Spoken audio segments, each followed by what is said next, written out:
This sports broadcast made possible by contributions from the following.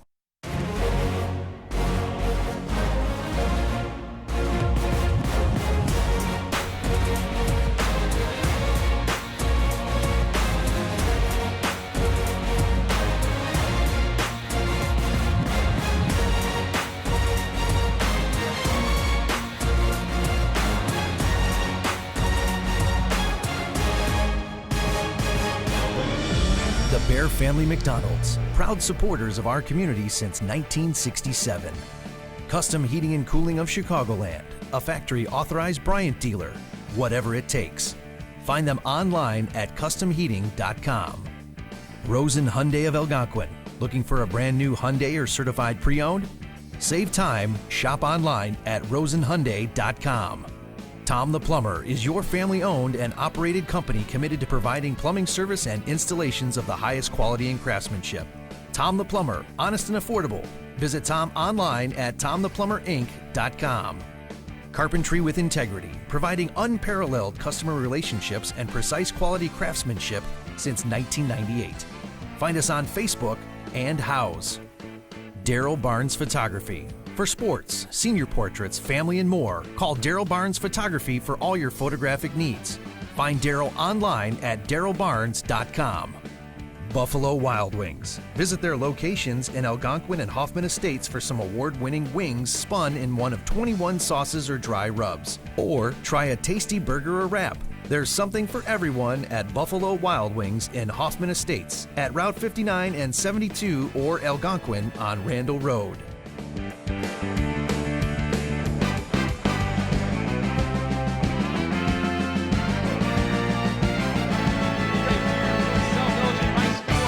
Historic night, Friday Night Lights for the first time in the history.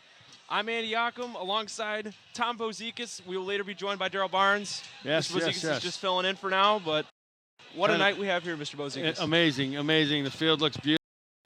The lights are really incredible. People have waited a long time for this night. Indeed they have, and they'll be seeing the matchup tonight of the Elgin Maroons and our very own South Elgin Storm. A quick run-through of their season so far. Elgin, coached by Anthony Mason, they're currently sporting an 0-2 record, but they've played a couple tight games so far, losing their opening game to Glenbard by a score of 21-12, and losing the game in Week 2 to Glenbard East only by a field goal, 27-24. On the other hand, I mean, again, any day, any game, anybody's beatable. So don't let records affect you there. But so tell me about our Storm. On the other hand, the Storm have seen a completely different picture. They are 2-0. A different type of 2-0. They beat West Chicago by a score of 65-0. Yeah, that was amazing. East Aurora last week by a score of 57-0. Mr. Bozikas, they've outscored their opponents 122-0 through their first 2 weeks of the season. Just amazing. They showed some real talent last year towards the end of the season. Ran into a couple snags in the playoffs, but otherwise, I think they're up for this challenge. I think it's going to be a good season. I think tonight's going to be a good. I think so as well. Coach Tionics in his second year here. They went 6-3 last season with a postseason loss to West Aurora. And I believe we are getting ready for our national anthem here as we'll run through this matchup a little bit more after that. Our first one under the lights. It looks beautiful here. If we take a look over there at that flag right above our scoreboard. We're waiting for to actually start the national anthem.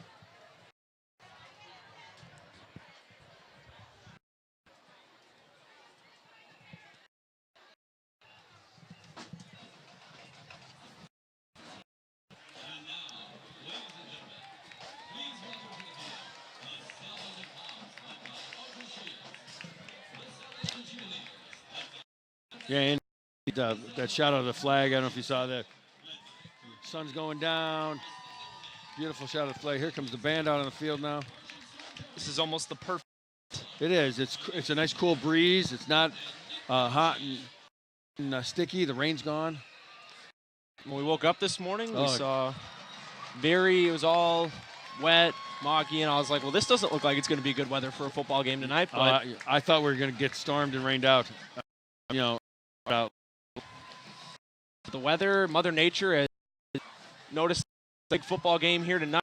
First of under the lights here at South Elgin High School. Now, this school opened up back in 2005. Yeah. So it's been 14 years. And when they first opened, they didn't even have a field. Yeah, that's what Mr. LaRue was saying. He was saying we first got our field back in 2011, 8 years ago. Yep. I was only 9 years old. Yeah, I was close to that too. No, I'll tell you, the band is doing this little run on the floor. It's getting ready for. They're making a storm logo. It looks like, or a lightning bolt or something. Something of the sorts. Hopefully that'll be the only light tonight. Hopefully. But there's one thing we were also talking about is the amount of people that are here. Yes. A single empty seat or empty. They're not, spot and they brought some extra side bleachers on both sides of the major bleachers here. I did notice that. Yeah. So, and now we'll presenting with the national anthem.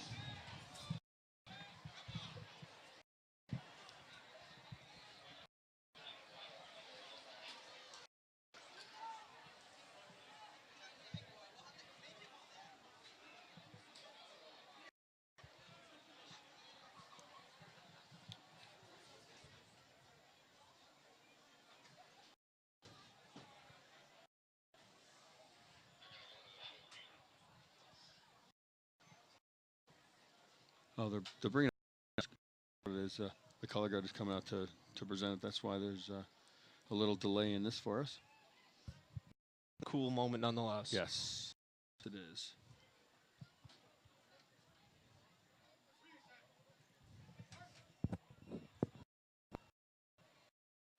Ladies and gentlemen, please pay attention to midfield and join the South Elgin Marching Storm.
Here we go. We are moments away from our first ever kickoff here at the South Elgin Stadium here at South Elgin High School. And here come the 2019 Storm that, if we look into the roster itself, is quite a young group of players. They are. The Storm wearing their red jerseys, the white sleeves, the red pants with the white stripes going outside. Elgin in their all white pants, white shirts with the maroon numbers on the jerseys. The white helmets are a new addition for the Storm this year. I will say I do like them. They look very, very clean. I do. I like that jersey too this year. They had the gray last year, but I do like this the red and white look. Diving into the roster a little bit for South Elgin, under the helm for them at quarterback, there's been different quarterbacks in the past. They had Nate Gomez a couple years ago. Sure. Last year we saw Xavier Salinas. This year, Boz, we have a sophomore calling the show. Ben Karpowitz is running the show for the Storm, and he's looked pretty good through his first two games. I remember West Chicago, he looked really good. He has, and you know what? Coach has talked about him growing every game and being just learning on the spot and doing an incredible job. He's been looked at since he was a freshman coming in. He was a quarterback for the sophomore team last year, so it was always kind of in the back of the coaching staff's mind that they wanted him to be the guy this year, and he's been the guy, and he's played very well. Now, defensively, it's where the seniors come out to play. We see guys like linebacker Vince Kleinite, defensive back, and I know he plays both ways, both wide receiver and defensive back, Shaking Marshall. A lot of big playmakers on the defensive side of the ball. Dylan Bernal, fellow Beacon student. On the end, he's playing on the end there, that guy, and captain. Captain. And he is definitely a strong end to help contain that game. And these guys are part of the reason why they haven't allowed a single point this year. That's right. That's right. And they are very proud of that fact. And they don't want to give up anything tonight either. It was very similar last year. I believe it was through their first 3 or 4 games. They were one of 4 teams in the entire state that hadn't allowed a point. Right. So consistency and performing well is something that this defense is very used to. So it'll be interesting to see how they go after the Maroons tonight. You know, I talked to Dylan today in class, and he said that's his goal is to shut them out. And you know what? Let's hope they do it. Right? Let's hope. Yes, that would be something. A shutout on the very first home game in the history. It looks like we will be getting the ball to start this game off. We are moments away from Elgin. They're going to send it off. And we are ready for Friday night football here at South Elgin High School. Here we go.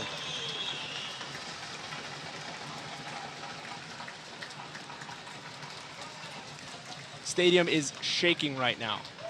Bleachers are shaking beneath my feet. It's yeah, it is a great feeling. And we're sitting in the brand new press box. Brand new press box. This is an amazing press box. It is. It is. It'll be Edgar Fernandez sending it off for the Maroons, and we are underway. Ball taken by the Storm. I believe that is Shaking Marshall. Marshall up the field. He's got blockers in front of him. He's going to go all the way. Shaking Marshall, what a way to start football under the lights here at South Elgin High School. What touchdown Storm! What a play! What a play! He just took that to the right side of the field and just cut across, followed his blockers beautifully, and just was wide open. What a return by King Marshall! And just like that, minutes into the game, the Storm are up 6-0.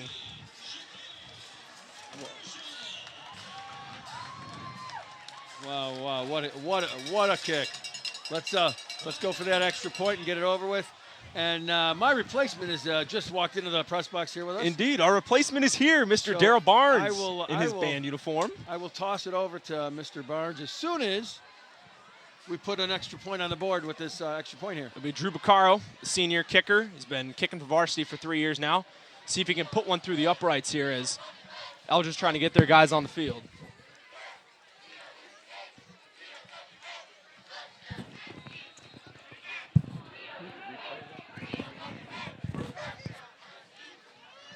Snap is good. Hold, place, kick is good. Yes. 7-0. 7-0. 11 seconds in, and the Storm have already put something on the board. Well, Andy, I want to thank you for letting me play host with you up here for the first part of this game. I'm going to turn it over to the students and let them run this, as I'm going to stand back and take pride in watching my students do this game. So good luck, guys. Appreciate it, Boz. Now. We are now being joined, as he is just getting the headset on, by Mr. Daryl Barnes. Daryl, how we doing? Man, all is going well. Did you see that start to the game? I did see it, dude. That was insane. Our boy Shaking brought one back to the house. It's awesome. And now we get to see this defense go to work. Man, and you know what? Way to start the first ever Friday Night Lights game here at South Elgin High School. I mean, I can't think of a better way to start that. That's what we were saying. A kick return right away off the first. That had to be at least 80 yards. King caught that around the 20, and blockers in front of him, it all did the rest.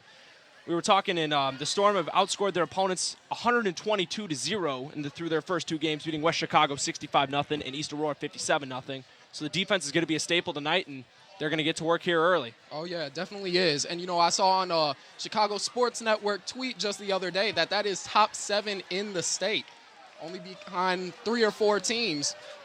And we're ready for a good one out here. We were saying they were noted last year. They were one of the final 4 teams in the state through the 4th week to not allow a single point on defense, and it looks like their defense is doing the same exact thing this year, as Drew Baccaro will send it away. Yup, they're definitely on pace, but this Elgin team isn't going to go down easy. They're obviously hungry. They're going to want to come out here and score. Let's see if they can run one back to start a crazy game. And return here. A whole herd of Storm will bring them down. Elgin will start their drive from their own 30.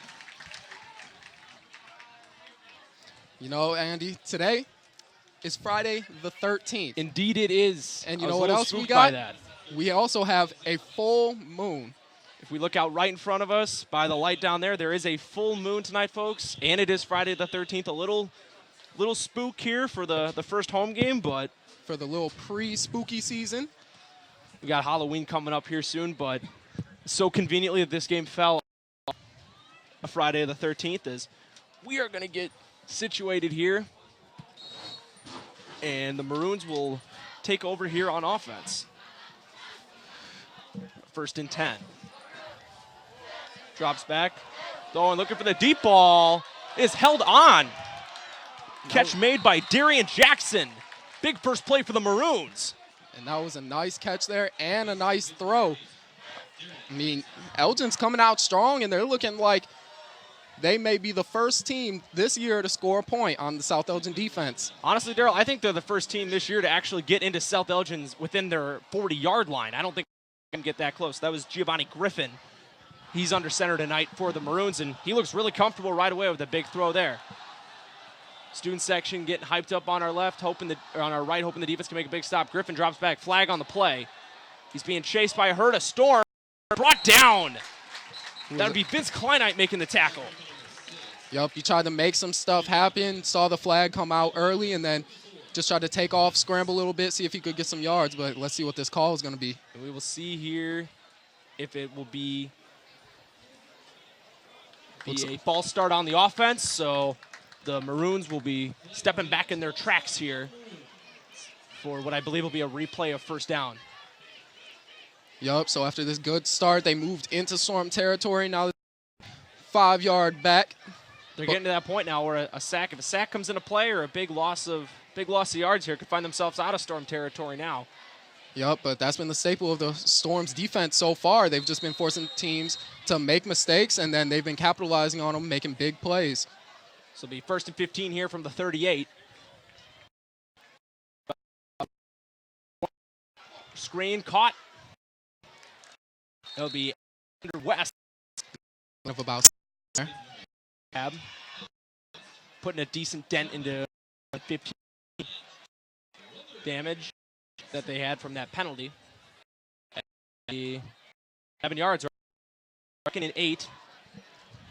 It seems heads up long pass that we defensive, the entire defense in general. Another out here. Another false start, like he just Communication on the offensive line not going the Maroon way right now. Might be noise. So I was telling Mr. Rodriguez, we're talking, there is one bleacher in front of us. It is awesome. This is true environment.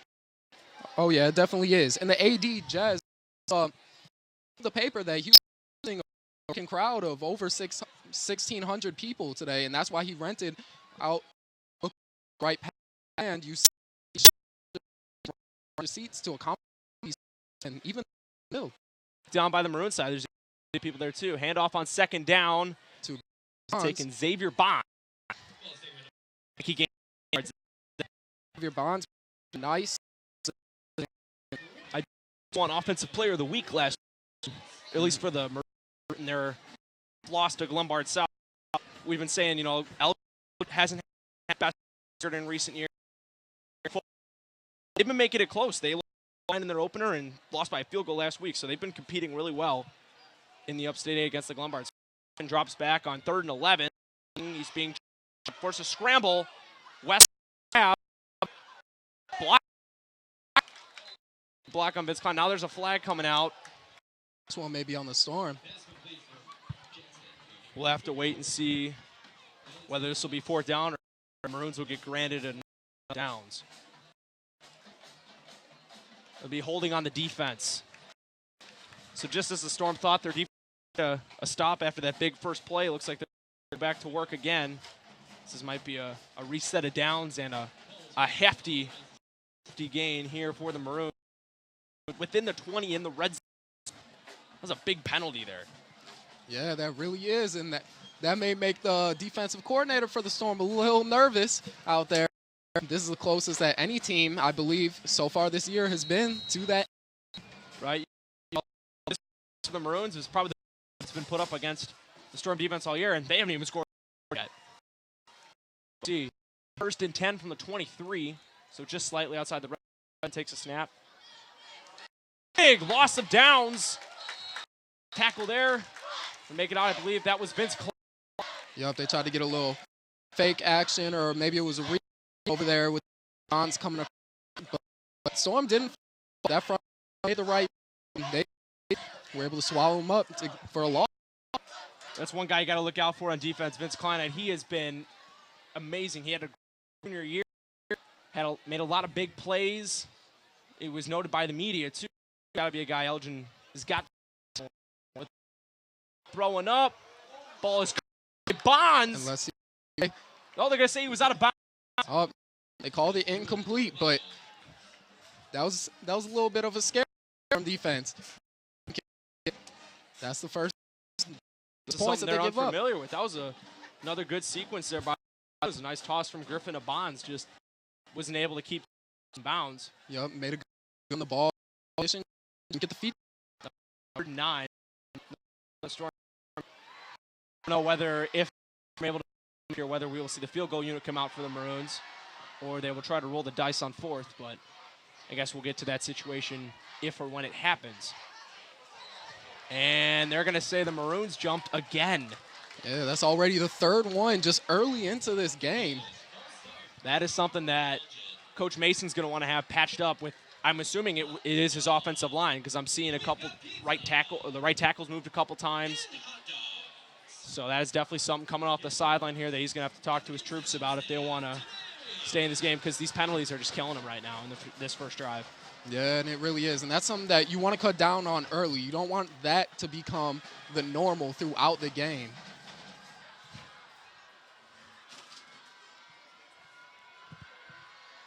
It'll be 3rd and 19 now. Backed them up a whole 10 yards.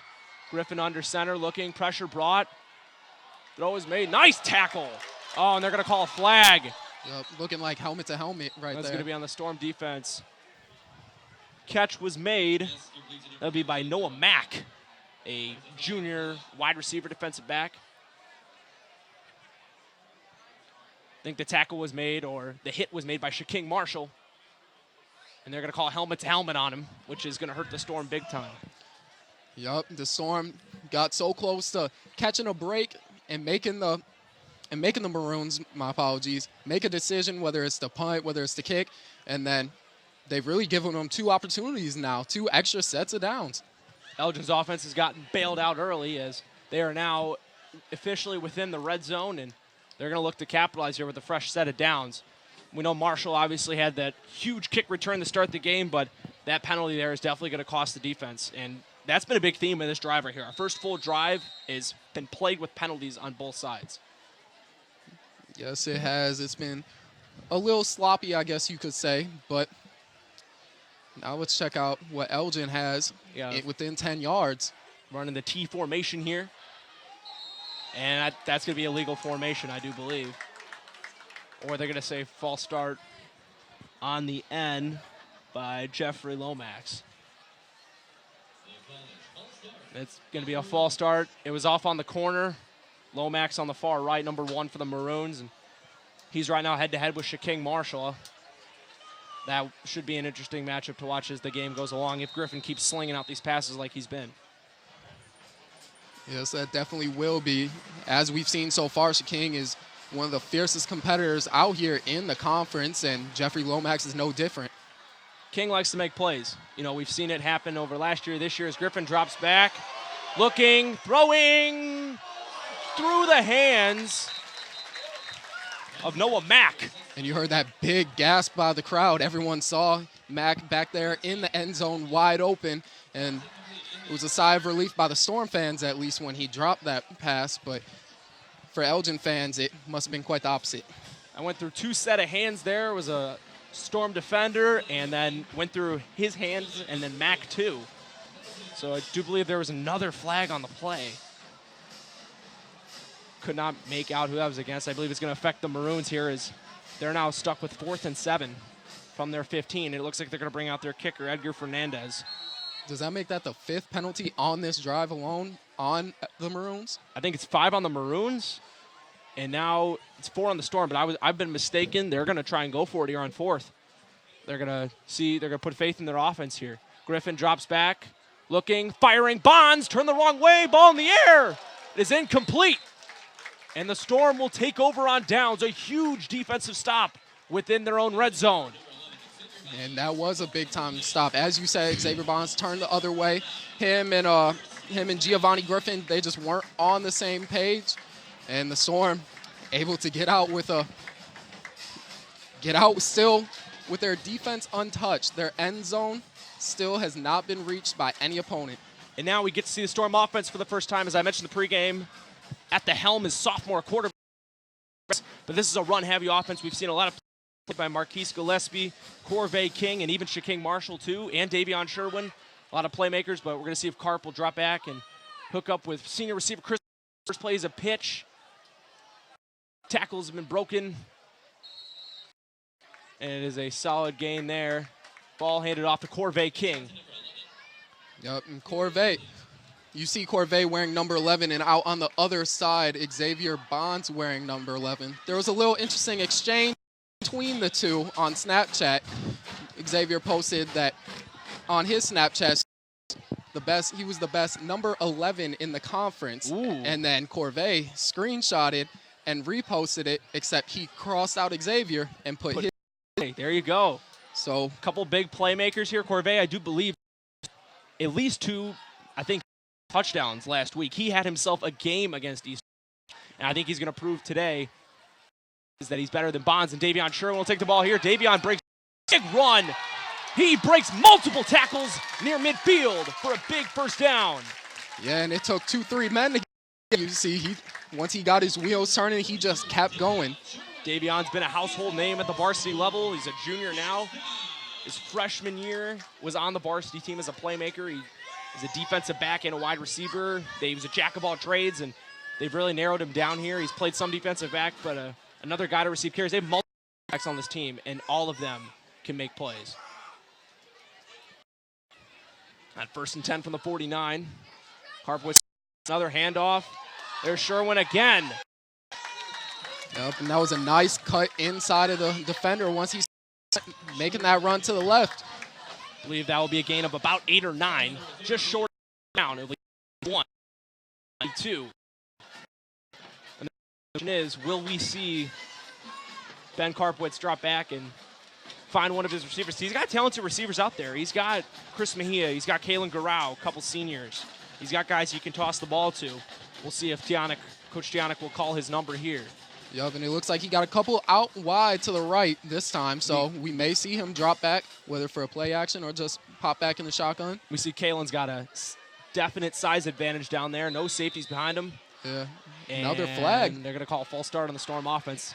Both offensive lines, little jittery here, and rightfully so, as our moon is right. The sun has set. Beautiful night sky here. Well, And everybody is going off right now. we see the crowd there chanting that they believe that they will win. That's the Storm student section over there. Yeah, I believe chance. I see a couple basketball standouts in the crowd there, too. A couple of your teammates. I saw Drew Swick, Lane McVicker. Yep. Everybody's here tonight. Everybody's showing up. All the varsity sports stars are here. This is 2nd and 6 from the 47. Corvée King out in motion. Karpowitz takes the snap. Handoff. This will be Leo Aguirre, I do believe. It'll be Sammy Robles. A little mistake on my numbers there. Sammy Robles. Taking another flag, though. Wonder if it'll be a hold. What are we thinking here? I don't know. I saw it come after a block, one of those nice blocks out front. So Refs are getting together to discuss. face mask against Elgin, looks like. That'll be a big gain of yards here for the Storm off the penalty. It'll easily put them in Elgin territory, probably within the 30, maybe the 40. Looks like they're going to be about the 33-yard line. Yup, and A fresh set of downs. it's Friday the 13th. It's a little spooky out here. Maybe that's why we're getting all these flags. You see the everybody's out here, the band, cheer team, dance team, Oh, yeah, everybody out here is excited. everyone. Another pitch here.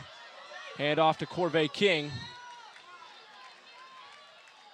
And I think it's a healthy pickup of about 5 yards. And it'll set up the Storm for 2nd and 5. from their 29. So, Daryl, you played in the band before the game. What was that like, being out on the field? We saw it on the on the cam. What was that like? That would have been a cool moment. Oh, yeah, it was definitely cool. I was telling the rest of the saxophone section, actually, before we went out there, because I play saxophone, I play the alto. I said, we're seniors. This is what we've been training 3-4 years for, this game right here. And it was just fun to go out there under the lights. It was a whole different energy. That is awesome. Happy we're able to spend some time here in the booth. Carpwoods drops back. He's got a man. That's Kalen Garau. Touchdown, Storm. A little golf swing there from Carp. The kid can sling it. Touchdown, Storm. 13-0 here with 5:14 remaining in the first. Yup, and that's what happens when you keep hammering home the run. They just ran an easy, simple play action, and they got a receiver wide open. All right, it looks like we're about to get a replay of this touchdown by Garau. This sports broadcast made possible by contributions from the following. Within 10 feet of Garau, 20 yards of Garau, actually. All 6'3" of them for a Storm touchdown. And it'll be Bucaro once again trying to knock home that extra point, and he got it. Just like that, is 14-0 here in the first. Yep, and that has to feel good for Coach Tionic. The first pass that they decide to throw is a touchdown. Tell you, he has not dropped back a whole lot this season, but it can be seen that he's got that shortstop arm. He can sling it. Yep. And I mean, it doesn't get much easier than having a guy wide open running downfield. It was good to see that he was able to convert on that, and now we get to see that fun defense go back to work for the second time. The grit and grinders of the front seven and the defensive backs of South Elgin are ready to go. Yep, but I'm really excited to see how Elgin comes out, how the Maroons respond now after having 5 penalties on the first drive. If they can cut down on some penalties, they could have been in that end zone. I was about to say, that first drive. Minus the penalties, that was not I wouldn't say, obviously they didn't score points, but I mean, nobody scored points on this defense so far. So compared to what everybody else has been doing, that first drive, I'd say, was not terrible. That was a pretty solid drive that they put together. But in the end, pretty solid drives don't win you games. Good drives win you games. Exactly. And there's still that 0 on that scoreboard, but that had to have boosted the confidence of Elgin that they didn't get completely shut down. They had a couple big plays, and they're going to use that offensively as momentum, and they got some steam coming out of their heads too on defense. Not only for that touchdown, but their defense just got completely dismantled on that last drive. So they're definitely going to come out with an edge here on offense, trying to cut back for what they got taken away from them in the last drive. Yep, for sure. They got some competitors over there in Elgin. Yep, while this may not be their immediate rival in Larkin, Elgin and South Elgin, not that far. Well, not that far at all. There are plenty of Elgin people here tonight too. I've seen plenty of maroon white over there. That's for our fan section, our visiting section. That's pretty solidly filled. Usually we don't get that many people to show up. Besides the Bartlett game, if Bartlett plays here, then you see a lot of Bartlett fans. But nonetheless, West will take the kick from Bucaro back within the 10, and he is lit up by a series of Storm defenders. That'll pin him within the 20-yard line. Yep, that was a solid effort there by the Storm special teams, able to get out there and just make that tackle before he could get back to the 20. Storm special teams, they've had themselves a day. They've gotten a touchdown for themselves and not a lot of damage on kick returns. Really good look to see where they go here. Maybe an interception this series. I don't know. We'll have to see. We'll have to see, but Giovanni Griffin, he's been throwing some nice passes. He's been throwing some catchable balls out there for his receivers. He's putting it out there, allowing them to make a play, and it'll just be up to them and up to the Storm defense to see if they can get some points on the board, cover some ground in this drive. The first play in the last drive, Griffin definitely caught the Storm defense sleeping. Definitely underestimated there as he slung that ball out. So we're going to see now that they're a little bit more prepared and they know what kind of type of arm Griffin brings. See his lone backfield, hands it off to Bonds. Xavier Bonds cuts it up, spin move, breaks a tackle. But in the end, not a lot of a gain there for the Maroons. They'll set up 2nd and long. Nope, not a lot of gain there, but I'm sure that Coach Anthony Mason is telling them, just keep running these short plays, just as long as we keep getting yards, keep covering some ground. Keep putting pressure on. That's all they got to do. They put pressure on the last drive. They definitely woke the Storm defense up a little bit. Now it's about using that pressure, using that momentum to go forward here. As another empty backfield, sending Bonds in motion yet again. He fakes it. Griffin, little read option for himself, but he is just, there are 2 Storm defenders waiting there for him. One of them, yet again, keep hearing his number called, Vince Kleinheit. Yup, and that was a nice read by Giovanni, but then as soon as Griffin stepped out of that pocket to start running, Storm just was right there. They were able to catch him before he was able to gain really anything. We're on the second drive here. I believe that's tackle number 3 for Vince already. He's looked very strong. Nobody from the Maroons has been able to block him or put him aside, as he will consistently be a thorn in the Maroons side all night. They can't find a guy for him. Yep. It'll be 3rd and 9 here from their own 14. Griffin drops back. He's looking deep. He's looking for Bonds. He's got Bonds on the run. Bonds hauls it in. He's still on his Bonds feet. not going down. Big play for the Maroons. It's that Griffin to Bonds connection. And that right there is why Xavier Bonds, as a junior, was last year's Elgin team MVP in an all-conference selection. Look at this. He gets that one-on-one coverage, and then Giovanni Griffin just lofts it up. What a sling, and Griffin's a junior, so you'll be seeing a little bit more of him within the next couple years. Big toss there for the Maroons quarterback over to Bonds, who we had mentioned had won Offensive Player of the Week last week, and I think we can clearly see why. He's making plays like this. That was a big gain, got him out from their own 14, and now they're in Storm territory at the 30-yard line. Yep, and you see he did not want to go down either. If it was up to him, if there wasn't 2 guys, that very well could have been a big touchdown. And Griffin alone in the backfield once again. You will see a lot of tosses from him tonight. Kind of running a different offensive style from what the Storm have.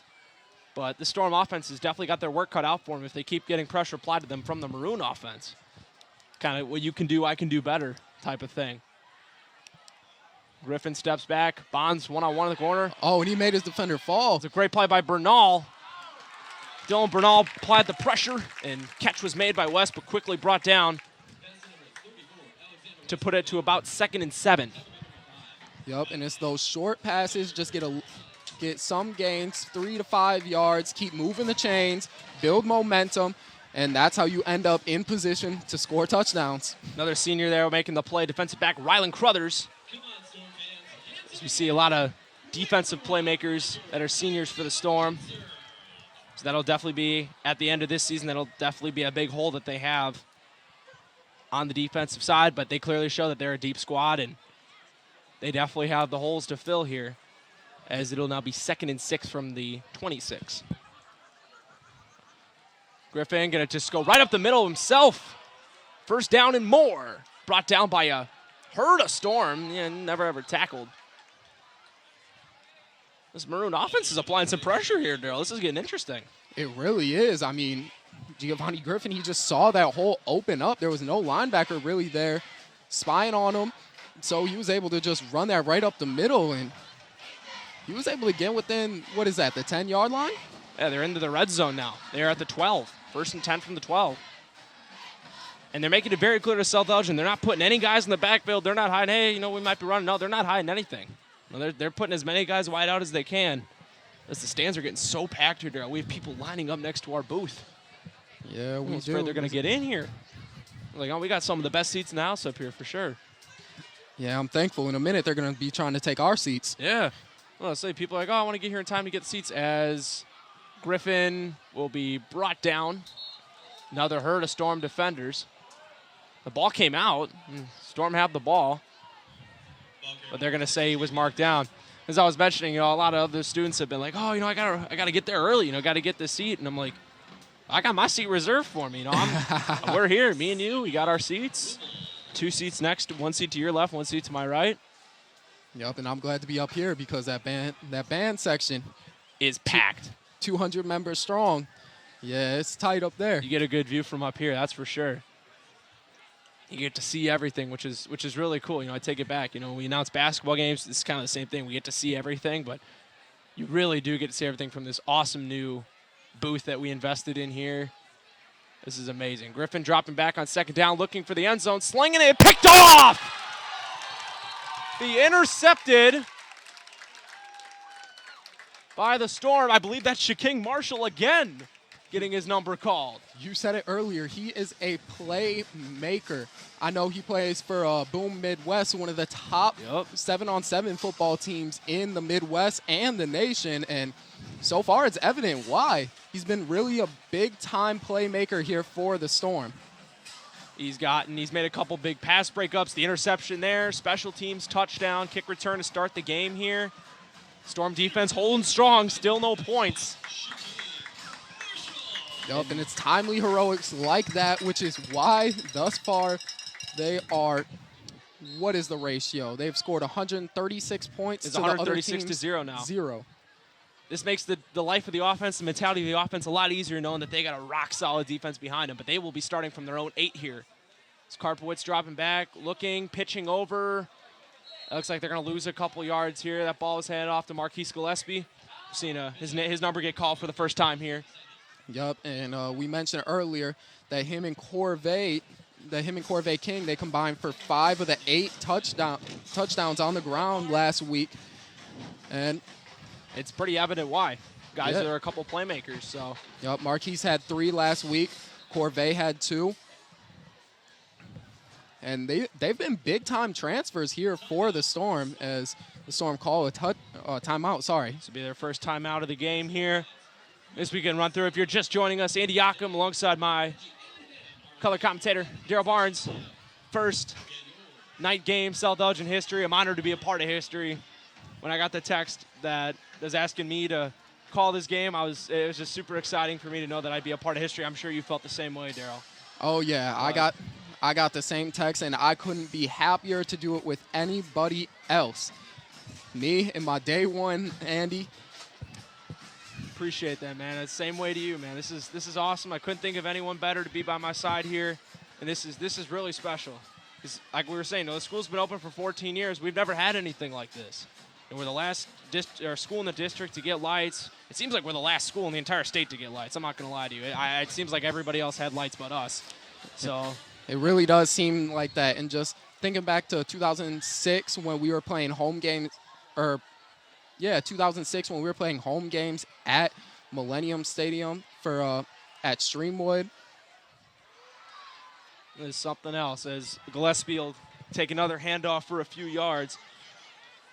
But yeah, the only other Friday night lights we've experienced, or at least in my 4 years here, is we went to Millennial Stadium to play the rivalry game against Bartlett sophomore year. That was super cool. Just there's something different about Friday nights versus Saturday afternoons, because when these guys will go off to college and play, they play in Saturday afternoons, and you hear college players come back and say, playing in college is cool on Saturdays, but there's nothing like Friday night lights, and you can see why this environment is incredible. It'll be 3rd and 4 for the Storm, probably the last play of the quarter, 20 seconds, 20 ticks left. Karpowitz under center. Drops back, play action, he's looking to throw. Block is in front of him, toss, just short. It'll be incomplete. That one was a little low, and it's looking like that's going to force them to punt this ball away. Don't want to get too caught up going for it on 4th so close to your end zone. Oh, no. They will send, I believe Drew Bacar will go out there to boot it away and wrap up the first quarter for us here at the newly allotted South Elgin High School Stadium. Here with a 14-0 lead for the Storm. And I really cannot say, I can't express just how impressed I am with this $1.4 million renovation to the track, to the lights, and to this awesome press box that we're sitting in. When I found out how much was invested in this press box, I'm like, oh, I can see why. I came up here a couple weeks ago, and it looked awesome. Punt a little short. It'll land within the 40, and we will actually get one more play from the Elgin offense before this quarter will come to a close. But no, I walked up here a couple weeks ago during gym class and just walked up and down, and I'm like, this is incredible. What they did here was incredible.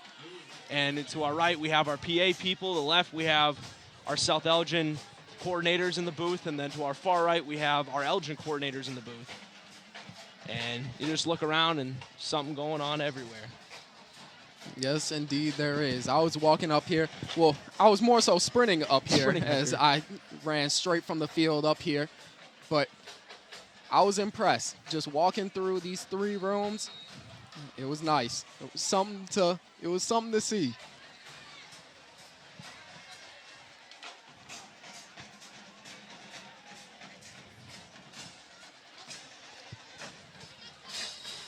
So it'll be Griffin with West in the backfield. Here to close out the first. It'll be from the South Elgin 38. Griffin drops back, pump fake. He's looking deep.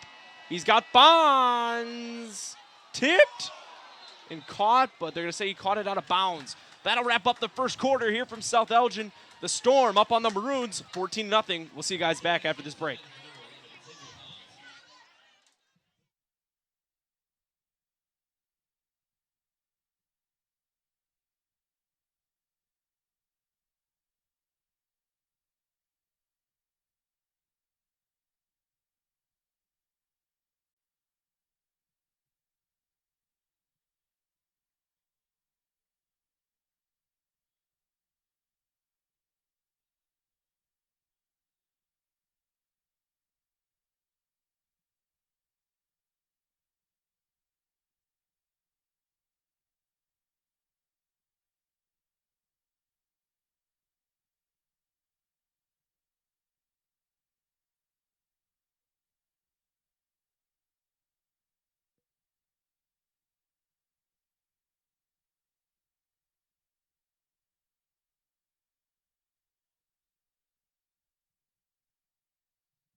Sides have flipped on the field. The Maroons are now in front of us at the South Elgin 38, 2nd and 10. Drop back, handoff to West. He'll gain a few before getting swarmed by what seemed to be the entire South Elgin defense, led by big number 55, Jacob Cooper. And a little pushing out there around. But if you notice, as the quarter changed, now we're in the second quarter, we see our second quarterback for the Maroons, Jeffrey Lomax, out there behind center. A good call. I didn't even notice that. Yeah, they do have another quarterback. It's strange. Griffin he played pretty, minus the interception that he threw. He commanded the offense pretty well in the first. I guess this is something Coach Mason's going to roll with here. He's going to rotate his quarterbacks around. I don't think we'll be seeing the same from South Elgin unless they grab a big lead, in which case they've used all three of their quarterbacks in the last two games, when they've gotten a big going from Ben Karpowitz to Eron Mahmoudi and then to Peyton Dennis. So we got a little stoppage here. It'll be 3rd and 9 from the 37 here in the second quarter.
Lomax.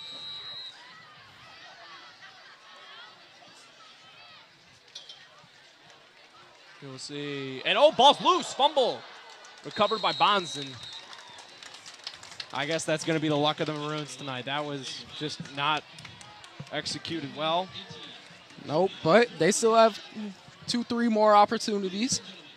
So let's see if they can still get it in, but that certainly has been their luck. That last quarter, they went for a big touchdown, got picked off, and now coming out in this quarter, going to punch it in, as you said, and the fumble. And the crowd now cheering. Funny joke made by our PA guy regarding the fact that we now have lights and we don't need people's cars anymore as Bonds takes the handoff, jumps in the air. Ooh. He was taken down by a couple Storm defenders there. It'll be third down. I think we are now back.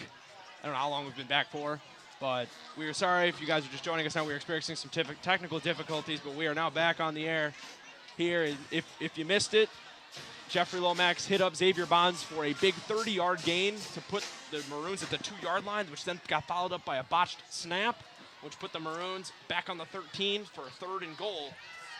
They are knocking on the doorstep here at the Storm's very talented defense.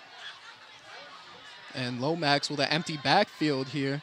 All the receivers spread out wide. You see they're bunched up on the right side with one-on-one coverage on Xavier Bonds down on the left. That is definitely a matchup you're going to want to draw attention to there with Bonds. Now I got a t-shirt toss going on in front of us. Pass picked in the air, incomplete. So now a decision to be made here by Coach Mason. We going field goal, or are we going to try and test our luck here? And it looks like nobody's coming out of the field. It looks like the Maroon offense is going to try and get a 14-yard touchdown here, whether it's in the air or on the ground. They are going for it. Coach Anthony Mason has not been shy about his play calling. And we see some subs coming in, but I do not see a kicker. I don't see a kicker. It looks like they're going to go for it here. So actually, we've been mistaken. Oh, it looks like Jeffrey Lomax is is a placeholder. Placeholder for Guillermo Falcone. Is they're going to try and put up the first points against the Storm defense this season with 8:47 left here in the second. And bad snap. Oh, they're going to fake it. He's running out. He's going to get brought down. But a flag came out early. There's a flag, but for the time being, the Storm defense survives yet another attempt of a scoring possession. And let's see what they're going to call. Let's see what the flag is on here. Looks like it was a false start on the offense. So that'll decline, and the Storm will get the ball back. And I'm sure Coach Tionic and that defense all breathing a sigh of relief right now. Take a big deep breath. We're a little worried about that one. Offense is back on the field, a 2-touchdown lead here with 8:44 remaining in the first half. Yep, and that would have been big. They tried to get a little sneaky. They tried to fake, but. And we know the Maroons staff, as Mr. Bozigas was telling me, they like to run some trickery plays. Carpwood's being pressured, scrambling, big toss. It is, just out of the reach of Garau. He's saying that he was tripped, looking for a flag. No, but that was a solid toss there by Carpwitz, and was very, very close to being a big first play for the Storm. Yup, it looked to me as if he got tripped up on his own feet. Obviously, Garau arguing otherwise, but that was definitely a good ball and a good attempt. Just couldn't connect that time. And it'll be 2nd and 10 from their own 25. And we'll see what the Storm. Carpwitz got guys to his left, right, and behind him, running a little expanded T formation. With Garau one-on-one once again on the near sideline. That's going to be one to watch, too, if they drop back and throw. It'll be King in motion up the middle. And not a big gain there for the Storm. Yep, but I will give it to the Storm so far. It has taken 2-3 defenders on just about every play to bring each offensive player down. That would have been Sherwin with the rush there. It's the trio of running backs. They have Sherwin, Gillespie, and King. They're all involved in the action here. They've all gotten their share of touches here to start. But Storm are now faced with a 3rd down back in their own territory. So we will see what the game plan is here for Coach Tionic. They're gonna let a roll out. They're gonna attempt to pass, or if they're just gonna try and run it up with one of their three guys. Pitch to the side. That is Corvée. Corvée stays on his feet. That's actually not Corvée. That's Alex Newell. Nope, Another ball carrier getting in on the action, a junior. Brother of Patty Newell, who is a big-time player on the defensive side of the ball and offensive side of the ball last year and the year before. So he's going to fill his brother's shoes here. But it appears the Storm are going to be tasked with a 4th and 2, and out will come the punting team. I'm assuming. But I don't see, it'll be Drew Buccaro to send it away. Actually, wait. No, I do believe they're going to go for it here on 4th. I was mistaken. We can't get it right tonight. We can't tell if they're going for it or if they're not on 4th down. And Tionic, with a 2-touchdown lead at their own 33, is going to roll the dice here. Karpowitz going to fake. He's going to take it himself. Did he get it? Oh, he's got more. He's still on his feet. First down for the Storm quarterback. He's like, I'm going to do it myself. Yup, and that was a solid gain of about, 18 yards, and that was a big play. Big run for Karp to put the Storm at their own 46, trying to march into Elgin territory over all 3 drives. We're about to see a replay of this real quick. It'll be replay here. Fake handoff, and Karpowitz is like, block in front of me, let me do the rest. As he takes care of business and moves the chains for the Storm, and proving that my original thought of them sending the punting team out was a laughable idea, so to speak. And now they get a fresh set of downs. Karpowitz drops back, running over. That's Drew Buccaro. He finds Drew Buccaro, and there's a late hit. And Buccaro getting a little animated out there. And it'll be the kicker punter for the Storm. He is not happy right now. He loses a cheap shot on him. His teammates are holding him back. Might have been a first down there for the Storm. I think he's going to have some vengeance on him now. I will say I definitely think there should have been a little flag toss there for a little late hit. Drew was well out of bounds before he got run into. Yep, but Drew Buccaro there showing he's more than just a kicker. More than just a kicker. He's able to muscle his way through there. Yep, servicing as a receiver on that play. And they're gonna they like what they saw. They're gonna send him out for another go at it here. As it is 1st and 10 from the 43. Karpowitz hands it off to Robles, who'll get a few. It'll set the Storm up for about a 2nd and 7. So a lot of interesting things go on in this game so far, Daryl, from a special teams touchdown to a couple of near touchdowns. Elgin got it down to the 2-yard line, and the Storm defense made another stand. It just seems everything's going the way of the Storm here in their first home game, and rightfully so, as they're definitely being the grittier team right now. Yeah, I'm sure that they all came into this game hoping that they could keep that end zone untouched, especially this being the first Friday Night Lights game here at South Elgin High School. And we're in the student section. Getting animated over there. Another handoff to Robles. I believe he's got the first down. He's getting dragged back, but I think forward progress will give him the first. So Storm offense just keeps chugging along here with 5:25 remaining here in the first half. Yep, Sammy Robles with a nice little dive after the handoff there to keep the chains moving. Get another Storm first down.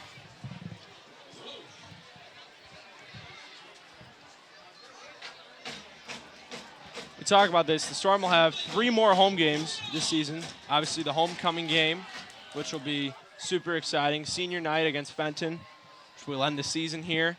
It's a shame we can't have more games here because the environment here is amazing. It really is. This is the most exciting, not to talk bad about this Storm or bring anything else down, but this is the most exciting Storm football game I've been to in my 4 years here. It's weird what a change of time of day can really do for you. Karpowitz can keep it. He's going to pitch it. Ball loose. Corvée picks it right back up. Took a nice little Sunday hop to him, and he'll gain about 8 or 9 yards there. Shoot, Corvée looks like he knew what he was doing there, bouncing it like a basketball and then picking it up and keep going.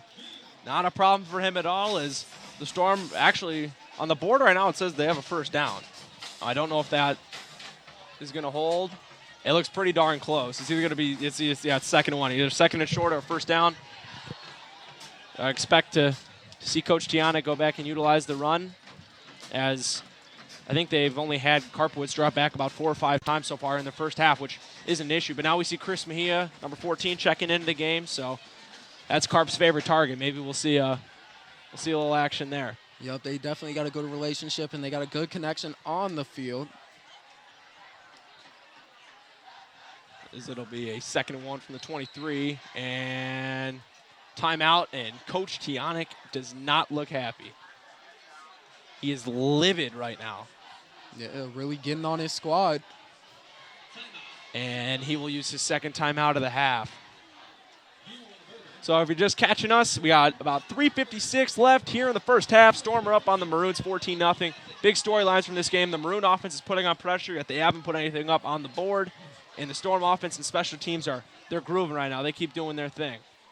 Yep, the score may deceive you if you are just tuning in, but this Elgin team has been doing the best that any opponent of the Storm has done this season. They've gotten the closest to scoring, and they've just had a few unfortunate mishaps, really.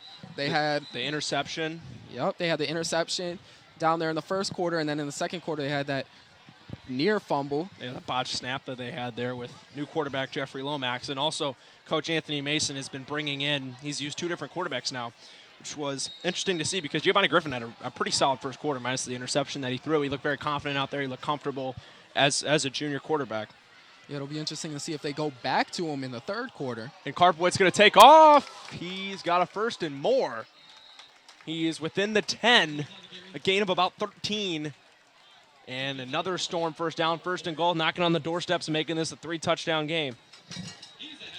They certainly are, and Karp is starting to get into the running game now. He's starting to get comfortable out there. Honestly, I think he was comfortable right from the get-go in West Chicago. He made a couple really nice throws. The run game really helped him out. The defense did well, but he's really started to adjust here. He's looked very comfortable over these past few weeks, and you can tell he's going to be running the show here until he leaves this building. And he's going to take it again, gain of a few.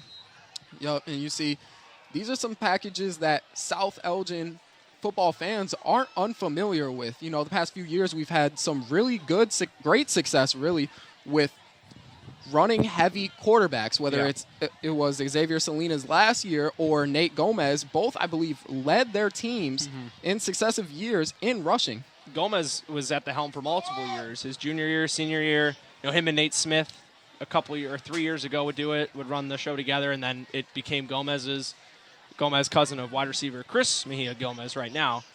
But he did well, and then obviously we saw success of Xavier Salinas last year. Ball up the middle. That is a touchdown for the Storm. Waiting for the signal. It's taken in by linebacker Vince Kleinheit. They get the defensive guys involved now. He just barreled right through like a fullback, and the Storm are now up 20-0 here with 2:32 remaining here in the first half. Yep, I guess you could say Tionic had the thought, he's making some plays on the defensive end. Let's see what he got on the offense.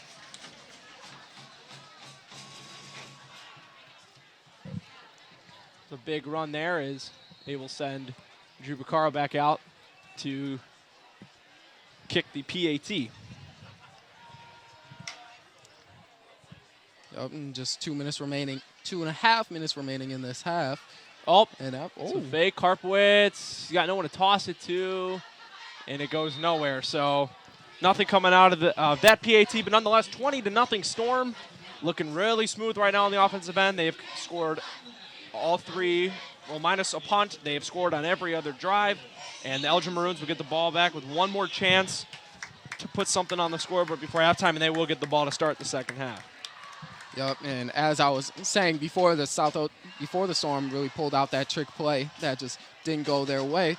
You see the South Elgin band getting ready to go on the field in 2.5 minutes for halftime. Going to be performing their New York show. Will you be out there with them, Daryl? Yes, I have to go and run straight from the booth onto the field and take part in this performance. The first Friday night performance in the South Elgin Marching Storm history. Very exciting. So we will see Daryl. You could see Daryl out on the field if the camp's still here for halftime. And then very exciting. And we still have a couple minutes left here. remaining in this half as Drew Vaccaro will look to send it away. Yep, we can't get too far ahead of ourselves because Elgin has been slinging that rock, so to say. Slinging that pigskin, I actually should say. There you go. And they've been throwing it down the field, and shoot, 2.5 minutes. That's time to put some points on the board. It gives us an opportunity to see some confetti floating. Oh, yeah, That's the Elgin players. That's Mr. Dalbeck and his confetti cannon. Can't get enough of that thing. Oh, no. We've throughout the years, if you've shown up to football games with South Elgin, I know in my 4 years here, there's always some confetti flying around after we score, which has happened pretty often. Yep, he always says. You get used to the confetti around here. He always says he gets in trouble, but he said for the Friday night game, he doesn't care. It's the first one. Oh, it's got to come out for Friday night, that's for sure. Yeah, he'll take the yelling. He'll take the scolding. Vaccaro will boot it away. It's going to take a bounce. Will an Elgin player touch it? They will just fall on it. So they'll have it back around their own 17. So not a favorable starting position here with 2.5 minutes. But we'll see what Jeffrey Lomax and the Maroon offense can come up with here. Yup, and I'm sure they'll be looking for Xavier Bonds to be getting something deep or getting something going out of bounds. Number 11, a number that has been called on both sides a lot tonight. Corvée King for the Storm, Xavier Bonds for the Maroons. Bonds made a couple big, long receptions from both of his quarterbacks and putting the Maroons in favorable position. They just have not been able to capitalize. Oh, yeah, Bonds has a big bulk of the Maroons' yards, really, both in the receiving game and a little bit in the run game.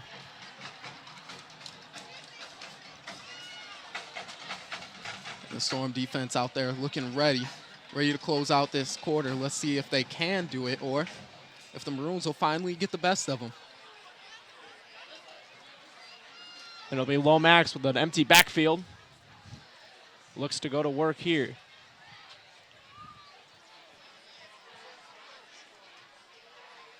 Drops back, looking, scrambling. He's got room in front of him.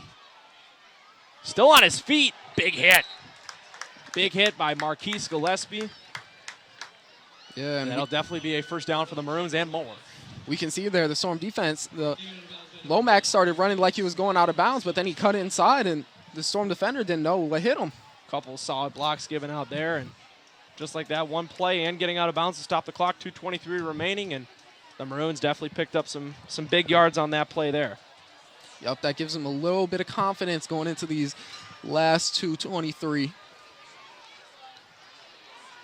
Once again, empty backfield for the Maroons. Front seven looking to apply some pressure there for the Storm. 4 wideouts drawn on the far side, one nearest to us, and a safety drop back for the Storm. Lomax looking like he's going to run again. He's got room to the left, and he is just going to take a step out of bounds. Yep, made it all the way up there to about the 51. And he's him and Marquise Gillespie exchanged some words there. There's been a lot of jawing going on between these two teams there, and as you mentioned, with the whole Xavier Bonds and Corvée King situation over Snapchat, and now just on the field, a little pushing and shoving going on. Definitely competitive. Oh, yeah. Tonight.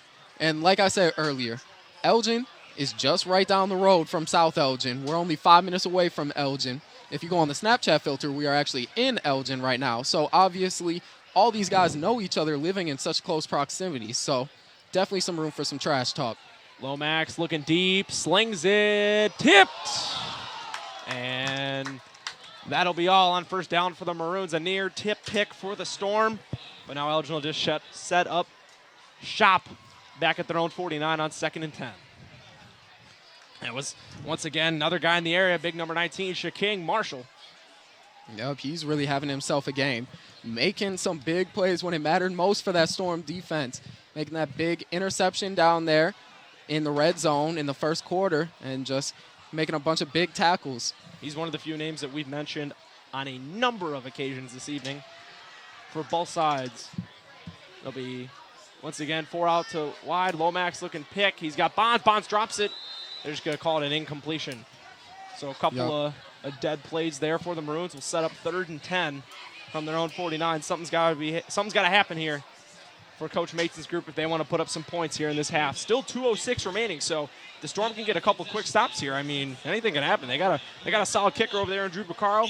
Actually, more than a solid kicker. The Daily Herald had him as a definite preseason all-conference kicker, and they know he can kick it from deep, but also their offense has been working at a quick pace, so the defense can make a play or two here, and maybe the offense will get the ball to chance to put more on the board as Lomax drops back 3rd 10. He's looking to run. He's got room in front of him. And that's going to be another first down. That was a big tackle, big drag-down tackle made there by Anthony Viscuso, yet another senior on this Storm defense. And that'll definitely be a first down and a little more for the Maroons. They'll move the change. Actually, they're holding on the offense. Oh, I didn't even notice the flag back there. So we might have a replay of 3rd down coming here.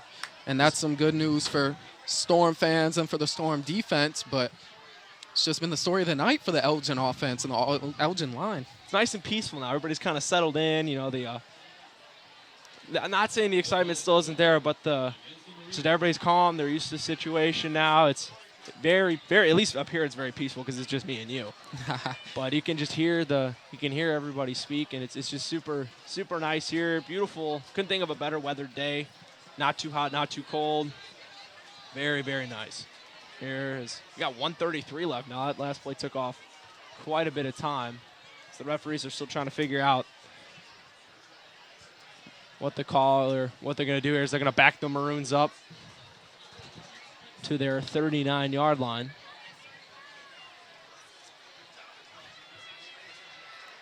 As Storm making a couple subs here.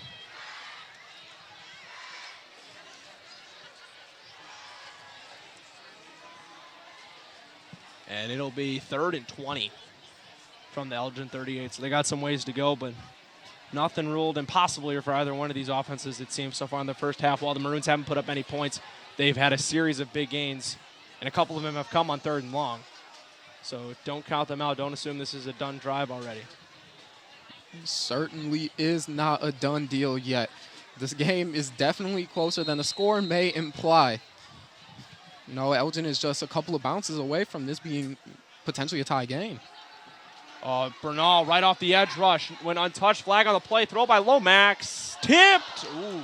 A couple Storm defenders tip it there. Pass was intended for Bonds.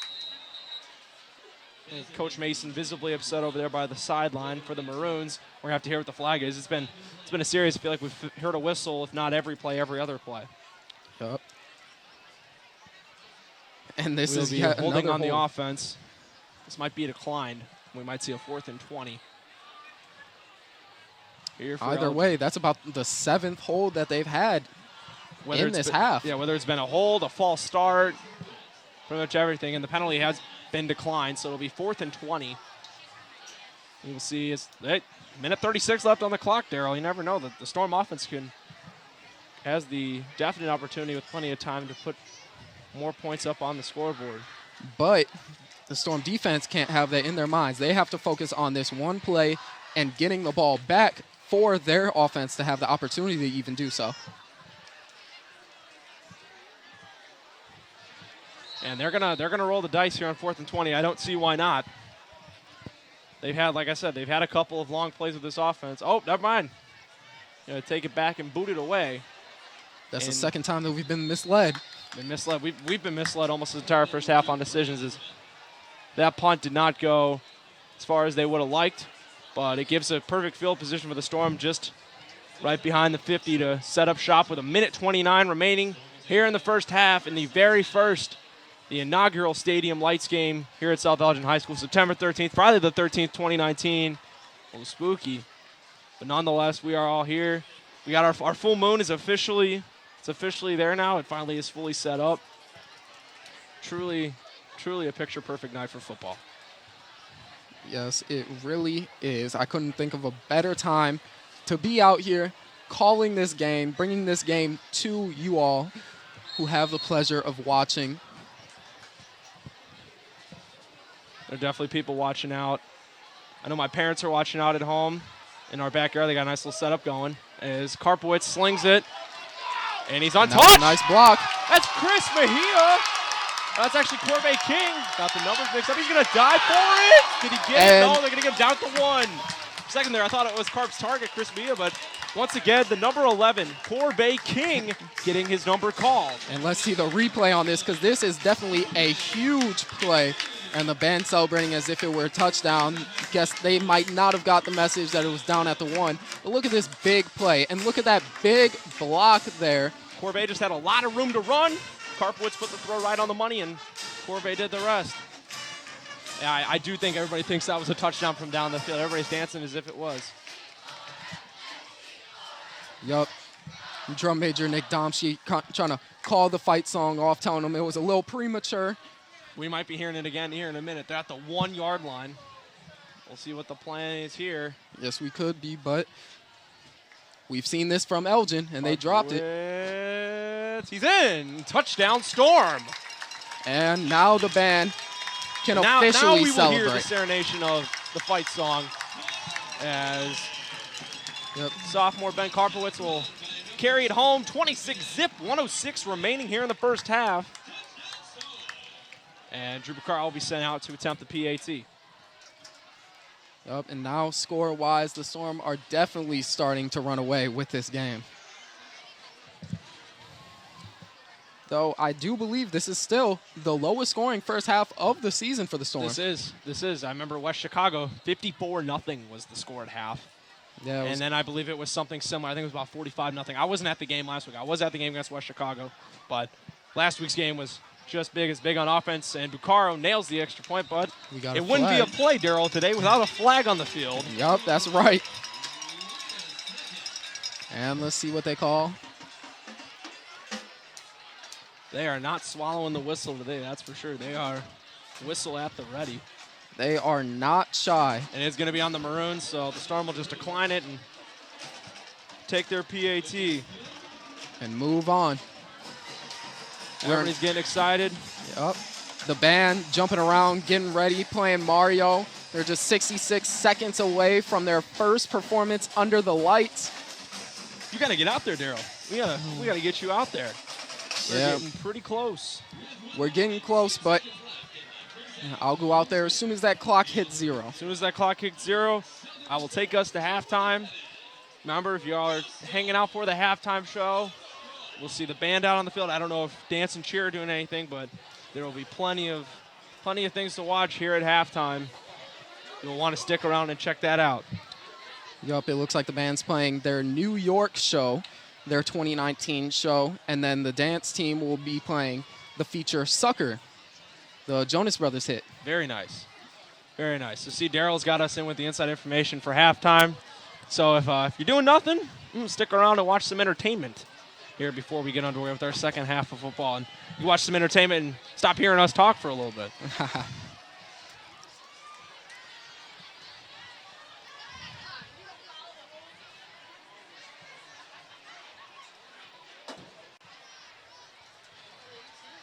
Do a little stop and play here as everybody's getting ready for the kickoff.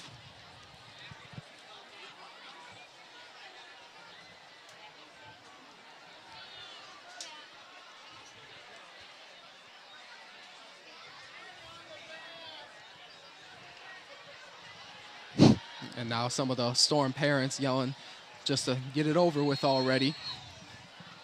They're ready to move on to the halftime show that we have, or that the band and dance team have, and then they're ready to get to the second half of football. They're ready to see the Storm and Maroons continue to slug it out here at South Elgin High. And it looks like we're a go. Caro sends it away. That's a very solid kick, and Xavier Bond's going to let that go through the back of the end zone. A touchback will put the Maroons at their own 25 with 1:06 to see if they can chip into this deficit that they have in any sort. Well, starting off at their own 20, they're going to have to look to sling it long and get some plays out of bounds. See if, or potentially get another few big runs by Jeffrey Lomax. Or maybe we'll see a Lomax to Bonds connection for multiple yards. As we saw, there was a 30-yard play when we went out. It was about from the South Elgin 40. It was literally to the 2-yard line. And then a botched snap just took the Maroons essentially out of the drive. Yep, and there, as you just saw, the student section. It's Jersey Day here for the South Elgin fans. I'm wearing a jersey. I'm in on the theme today. We are. It's one of my favorite themes for sure. I'm happy we put it together this year. Well, I'm sure you got a big connection, but I'm out here in the band uniform. It's a uniform. couldn't rep a jersey. And West will take the screen pass brought down by Nawarral. About a gain of 8. Hey, uniform is a uniform. We'll count it. I mean, pretty much everyone here is wearing a jersey of some sorts. The dance team are all wearing jerseys. Oh, it's very, very good. It's a good job by the Storm superfans to pick out a theme that everyone can participate in, which is really cool to see. Yep. And then the lead superfan, Aiden Garcia, also one of those guys on double duty tonight, as he's also going to be going out and performing at halftime. And he's also a Beacon student. A fellow Beacon student. Beacon students are kids and students that can be the jack of all trades, Daryl, I'm telling you. Between athletes, super fans, playing in the band, we can do it all. This may seem like a flex, this may seem like a brag or a boast, but I'd say we're some of the busiest kids in the school. We are definitely some of the busiest kids in the school. I can agree with you with that. And that is nothing to be ashamed of, that's for sure. As Lomax with a running clock, and now it's going to be a timeout for the Maroons. They're going to use one up with 15 seconds left here in the first half. Sitting at their own 39 on a first down. And this would all not be possible today without our hardworking crew here out in the trailer behind the bleachers and all our camera people. I know we got camera people literally right above us working the big field camera. We got one of our guys down in the end zone. We got a guy running around. We got PJ running around the 40, 50-yard line. So I'd like to shout out our crew. You know, this wouldn't be possible. We couldn't be telling what's going on without them. So definitely appreciate them and all they do. Yep, and we can't forget about Mr. V and Allie. Can't forget about Mr. V, Allie, Mr. Erickson, Mr. Bozikas, everyone making this possible. And just the people who gave us this amazing facility here, this press box, the lights, just everything making this possible. Truly is a piss grass night. It is. Here at South Elgin. Indeed it is, Darryl. Everything is shaping out pretty well, both on and off the field, it seems. As the Maroons have 15 seconds, will set up shop around their own 39, see if they can make some magic happen before they get the ball back to start the second half. They will receive the kickoff as the Storm offense went to work right away first.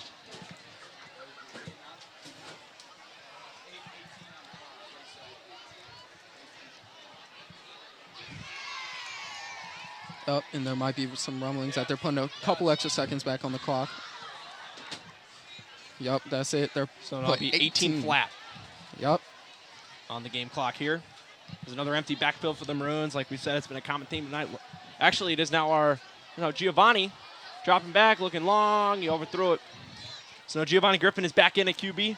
Slight change there for Anthony Mason's crew. Is sticking to your prediction, Daryl. With this being said, I do believe we'll see him going into the second half. Maybe trying to change the tide of luck from the Maroons, because not to put it short, they are battling quite the deficit right now. They are 27 points against the Storm defense and offense, and the way they've played it is going to be a difficult task, but nothing is impossible. And I do believe with the way the offense has been gelling together and they've been able to complete some plays, I do believe Elgin can still fight for it here in the second half. Griffin scrambling, trying to run for his life. He is brought down. And that's looking like that may be the end of the half. And time will run out. Daryl, we'll see you for the second half, sir. All right, I'll see you guys right back. Time for me to run down on that field. Daryl is going to go do his thing out on the field for the halftime show. Going into halftime, the Storm 27, the Maroons 0. Andy Ockham, Daryl Barnes taking off. Thank you all for watching the first half of Friday Night Lights here at South Elgin High School. We will see you back after this halftime show.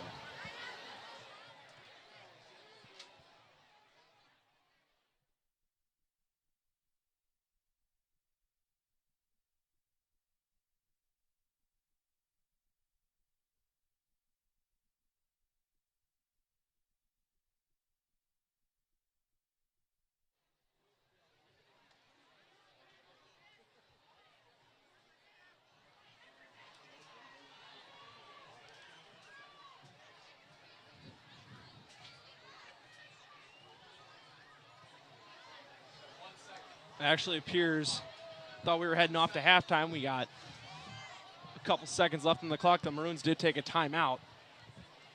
I'll be manning this one here by myself. 1 second remaining from their own 39. We will see what they do here. It'll be Griffin All receivers run out. He's going to look to launch it deep. Finds a short pass. Big hit. The midfield, and the flag is going to be thrown. Pass intended for number 11, Xavier Bob.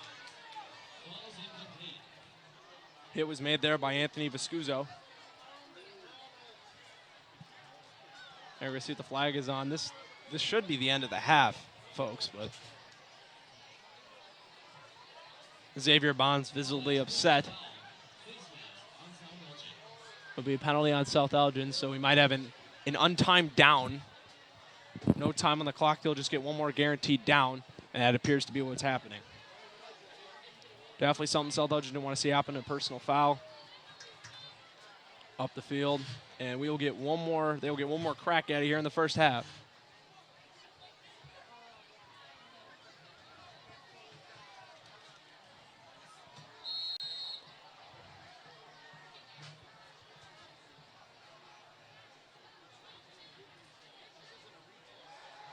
And Griffin drops back, running. He's going to toss one over.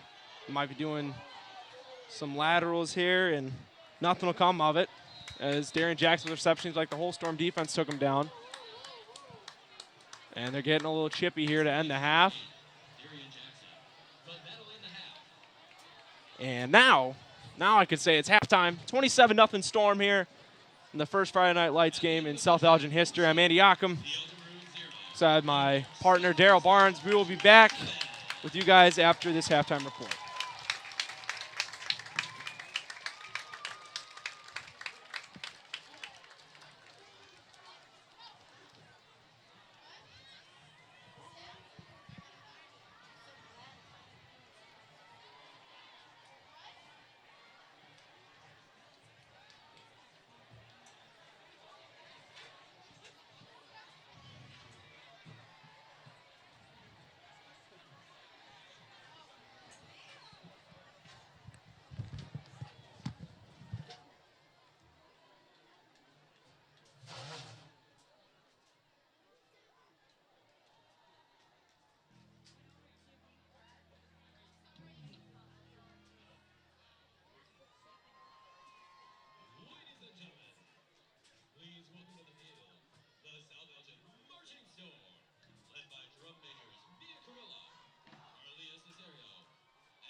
second movement is a trip to Yankee Stadium to see one of America's favorite games.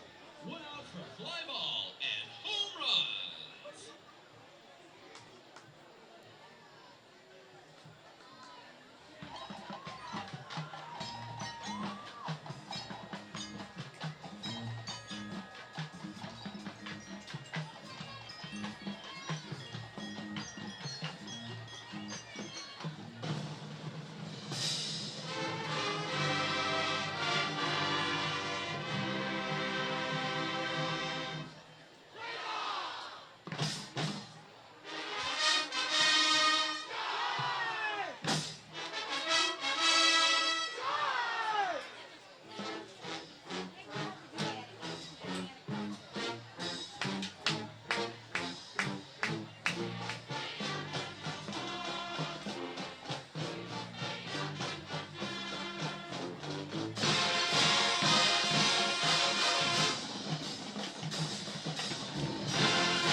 gentlemen, we welcome you to sing along to the South Elgin High School fight song.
Ladies and gentlemen, please welcome to the field the South Elgin High School Varsity Dance Team performing the Ladies Mix.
Yo. Yeah.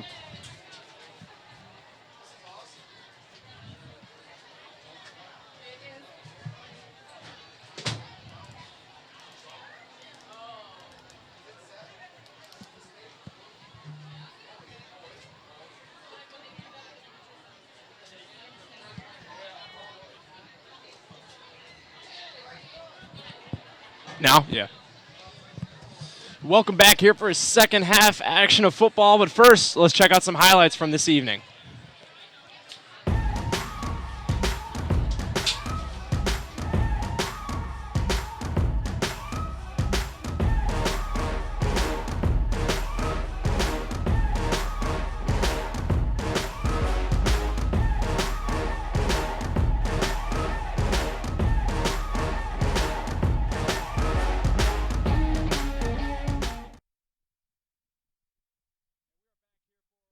Second half of action here at South Elgin High School in the first ever Friday Night Lights action. Here at the school I see Daryl running up the steps right now. I'm Andy Ockham, Daryl Barnes, my partner. He's coming up the steps right now from after just performing with the band at halftime, but is a 27-0 leader for the Storm. They've contributed both offensively and defensive side of the ball. Game started very big. Shaking Marshall, a kick return touchdown to open this thing up. And he fouled that up 2 defensive possessions later with a pick. He's been a guy who has stood out this evening. And on the offensive side, or also on defense, I should mention, Vince Kleinite, senior linebacker, not only has had a rushing touchdown, he's made at least 5 to 6 tackles solely by himself. And then more guys on the offensive side of the ball. We've seen Corvée King, number 11, get his number called many times. And sophomore quarterback Ben Karpowitz has looked very comfortable under center for the Storm. All in all, a very good first half for them. They're going to look to keep that strain going as we head into the second half. And they've yet to allow a point through now. It has been 5 halves of football. Daryl, welcome back, man. It's good to be back. A little tired, a little out of breath, a little winded, but And take your time, man. We can get settled right in. First of all, how was that halftime performance? That was some kind of spectacle you guys had going on out there. oh yeah, that's definitely one of the most fun shows that we've put together in my 4 years being a part of the Marching Storm.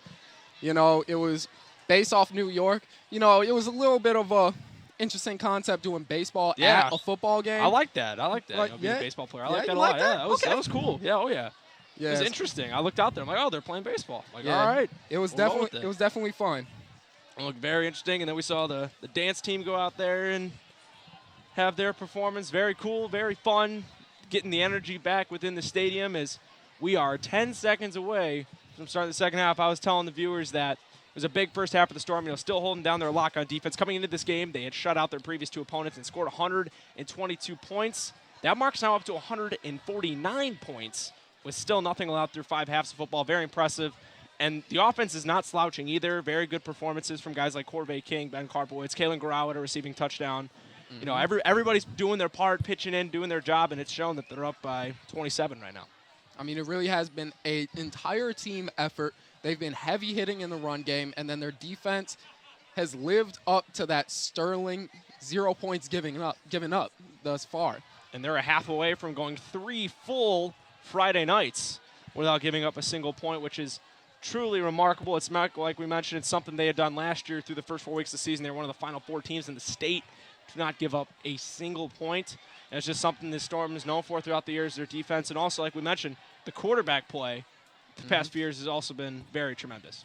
Yeah, and their quarterback play, again, like we said earlier, it's very run heavy, or at least it has been in previous years. They had guys like Xavier Salinas, Nate Gomez, Nate Smith, obviously very engaged in the running game. Very athletic guys as well. Yeah, but this year they're led really by what newspapers were calling 2 of the fastest guys in the conference in their run game in Davion Sherwin and Corvée King.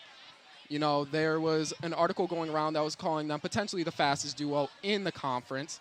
And then Davion, very fond of this. You know, he is he's a track athlete. He's all conference. He is qualified for state once or twice in the 4x100 relay. I'm sure he could beat everyone in this stadium in a foot race. Oh, yeah. He's the fastest person here by far, and it's shown, having a run-heavy offense, it's not a bad thing. It is truly not a bad thing. If you have something that your offense will specialize in, just go after it, utilize that. And then when it's been needed, when the Elgin defense is expecting run, like we saw with the Kalen Garau touchdown or the big pass play to Corvée King, Ben Karpowitz will take a step back and shoot a nice little 10, 15-yard toss out there, and everything will take care of itself. So everybody's looking very comfortable. The offense is obviously hitting full stride now, week 3 into the season, and we're going to get going here for the second half of football.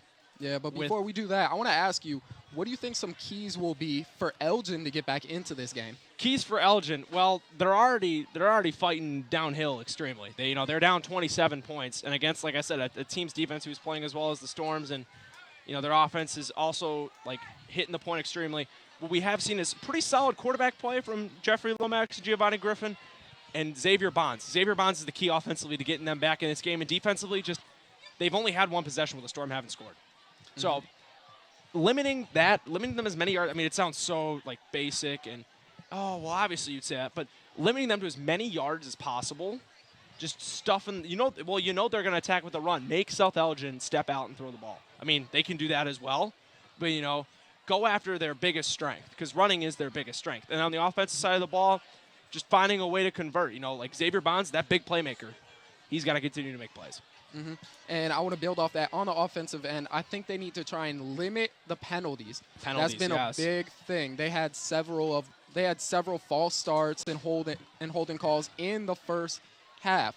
So if they are able to actually limit these penalties, I believe that they end up in the end zone. And if they end up in the end zone, they may catch this Storm offense off guard then. They may get a little demoralized because that's something that they haven't seen this season. They haven't seen anybody else score on their team. And they're going to get the opportunity to go right at that Storm defense. They'll be receiving the ball to start the second half.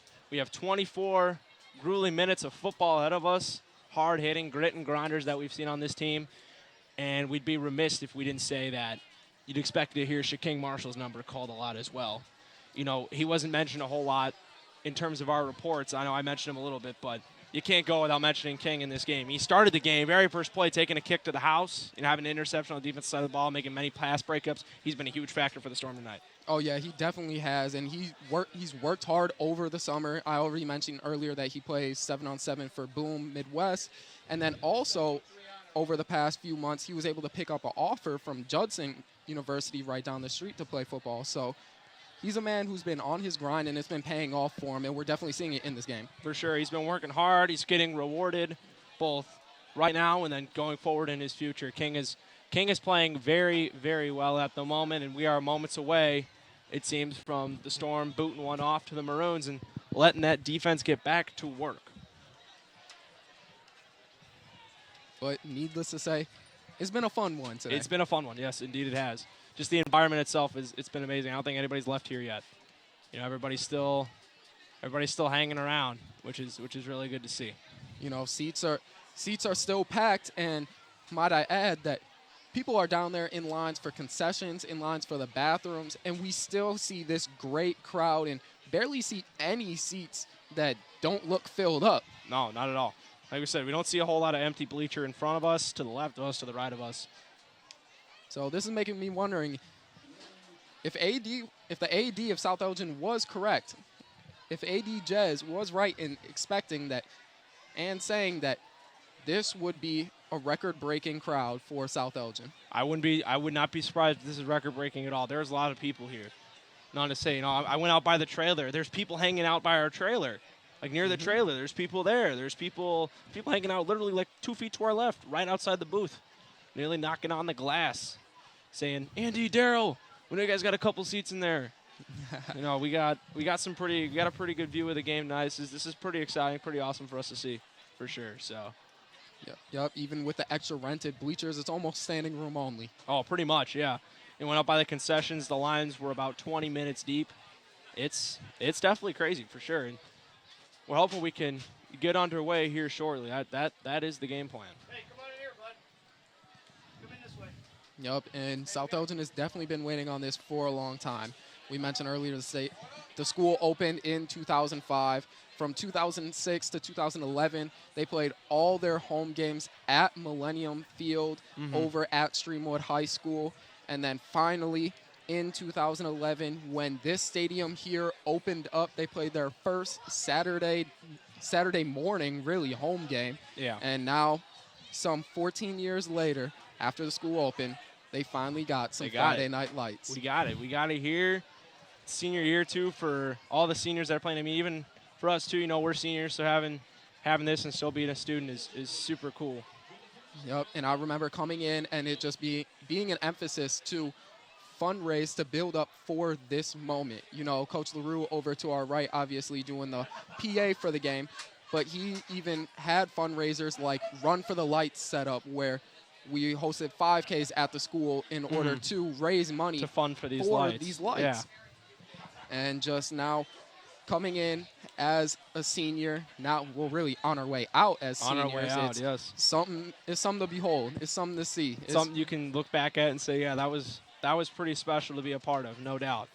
And it finally looks like Drew Bacaro will be sending The ball to the Maroons to start our second half of action here on this Friday the 13th.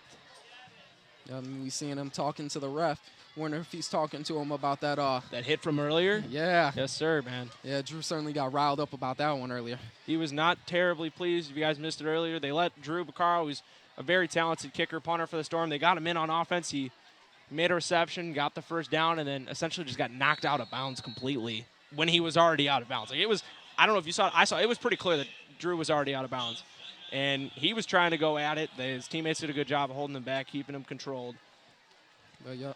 Either way, the Concordia offered kicker, Concordia Chicago, over the summer offered him a spot on the football team. A lot of guys getting a lot of offers. Drew's one of them. And we are ready to start the second half. Oh, Bonds botches it. And a couple Storm red jerseys are there to greet him. And it'll take him down around the 15 of Elgin. So the Maroons are going to be starting their drive all the way back at their own 15. So they got a whole 85 yards to go. And that's just the kind of day that it has been for these Elgin Maroons. You know, they haven't gotten many. I think the farthest they've started up has been off of the touchback late in the first half. And this special team for the Storm has really just swallowed up any return attempts, whether it's been by Bonds or any other Maroon. Has been the unsung heroes of the night for the Storm, have been their special teams, making, whether it's just the simplest things of, they've started Elgin back in their own territory like this on numerous occasions, and we keep mentioning it, but I feel like it keeps needing to be said, the fact that the special teams open up the game with a kick return. Yep. And not quite sure what's going on here, Darryl. It looks like Coach Mason is getting an extra word in with his guys. It'll be interesting to see who the Maroons send out at quarterback. They've run a couple quarterbacks in the first half. They ran number 6, Giovanni Griffin, for the first quarter, and then they brought in number 1, Jeffrey Lomax, for the second. But then for the last drive of the first half, the Maroons used Griffin again. And it looks like Griffin is out there now behind the helm. It'll be Griffin, the junior quarterback, both juniors. They're going to let Griffin start the second half here, all the way back at his own 7. And he is immediately swallowed up by a number of Storm defenders. Yep, and they try running one of those quarterback run plays that Jeffrey Lomax had so much success off of at the end of that first half. He had about 40 yards just off scrambles himself. And it was defensive lineman Jacob Cooper to bring him down. So it'll be 2nd and 8, a gain of 2 for Elgin.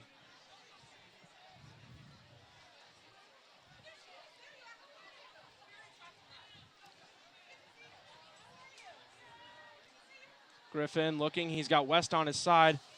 Missed. He broke a tackle, broke 2 tackles, and once again, a big loss there for the Maroons. Yep, and that's not the position you want to be in. First off, so close to your goal line, and then also keep moving backwards.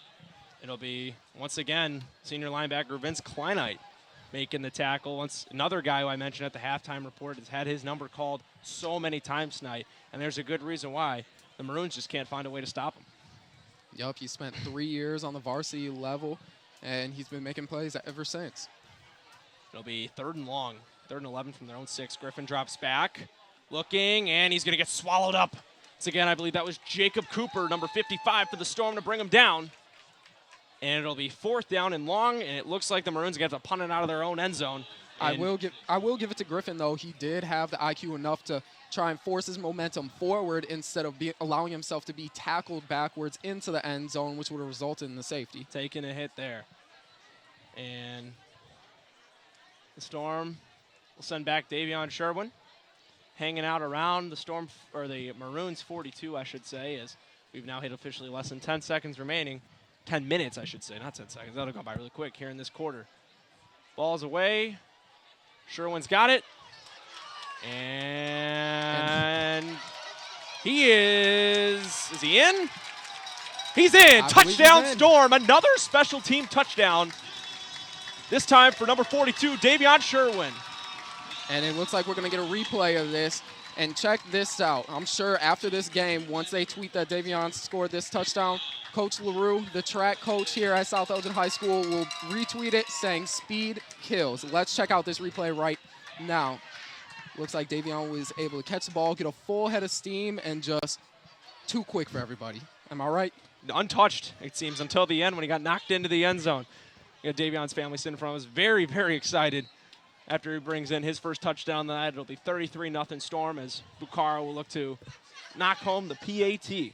Oh, yeah, and we haven't heard a lot of scores from Davion tonight, but we certainly can't forget about him. Nope, and it's going to be a fake. Drew lays down a big block, and Karpowitz is going to get taken down. So, nonetheless, it is still 33-0 South Elgin with 9:41 remaining here in the third quarter. I'm Andy Yackham. So my partner here, Daryl Barnes. If you guys are just tuning in for the first ever Friday Night Lights game here at South Elgin High School with the Storm taking on the Elgin Maroons, which we mentioned, not exactly direct rivals, but like I said, they're within close proximity. They could be considered very serious conference rivals.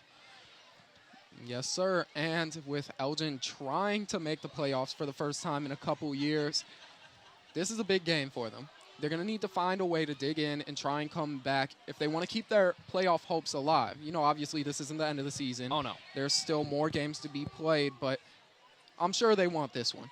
They have hit some bumps in the road along the way. They obviously have played both Glenbard schools already, just falling short last week's Glenbard East 27-24. And Glenbard East, at least last year, very successful. They had Brett Bushka at quarterback, a senior, who's currently a Butler playing football.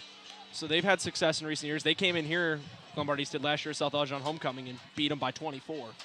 So it's not like Glenbard East is a bad program or with bad history. Elgin went in there and gave them a fight, and they just fell up short. So after seeing what this Elgin team's doing, obviously the South Elgin team is very well developed and very advanced. I can see Elgin making some noise in the conference beyond this week, and I feel like they've kind of gotten rid of the tough part of their schedule. Yeah, they definitely have, and as we've seen thus far in conference play, this is probably the team to beat in this conference. They've really had a nice showing coming out, starting 2-0, starting off 122 points scored to 0, and now, 155? I do believe, yes. Right, you are. Yes, 155. We got to do quick math there. It is 155 now that they've put up on the season to 0. It is safe to say that they will definitely score more points than they will allow this year. If not, then something is definitely going wrong. As Bucaro, he's been out on the field a lot tonight, but for the good reasons, sends it out for a touchback beyond Xavier Bonds. So the Maroons will start at their own 25 here with 9:41 remaining here in the third.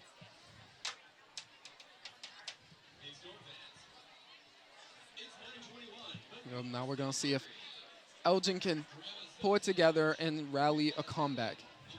I know I keep saying it, but if they can cut down on the penalties, cut down on the mistakes, the simple errors, you can't get it all back at once. Can't get it all back at once. You got to do one step at a time. And I feel like, one drive, take it one drive at a time. There is, in general, yes, there is still somewhat of remote time left, but we shall see. Yes, indeed. If they're able to get back to those short yard gains that they had in the first half, I think that they'll really start getting confidence, seeing the chains move, getting first downs, gaining some momentum. Even if it's not a big play, if they can get some yards, that'll be a positive in their mind, and I think that can get something going. Lomax drops back, finds Bonds. Bonds untouched. We'll sport him there for an easy first down for the Maroons. And Xavier Bonds has been probably the biggest bright spot thus far for the Maroons. Really been very active in the passing game and had some nice gains in the run game. So we're sitting 9:33 with a 33-0 lead for the Storm. Like you mentioned, Lomax back at the helm. It seems like Anthony Mason's just kind of flipping guys around as Lomax will take the carry. We'll gain a couple. Yup, Coach Mason trying to just get anything going.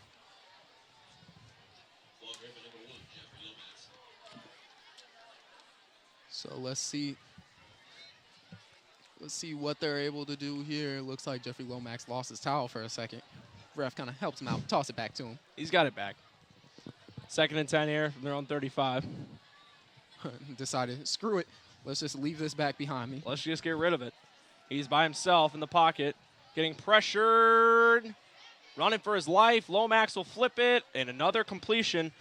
First down, that will be Darian Jackson. Seeing that's the on the type of, reception. that's what Elgin's been looking for. Putting small plays together is Get really a all couple- they need to do String here. together a couple first downs, move the chains. That's some momentum. That's some confidence building in them. All right, looks like we had a flag on the play. Let's look at the replay of it. See if we can decipher what happened.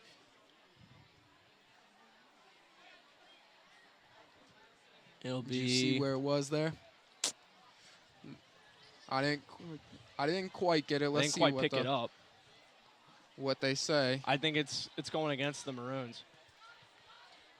They are gonna rule them back. So just as we said, they completed all. They got those plays down that they needed to get.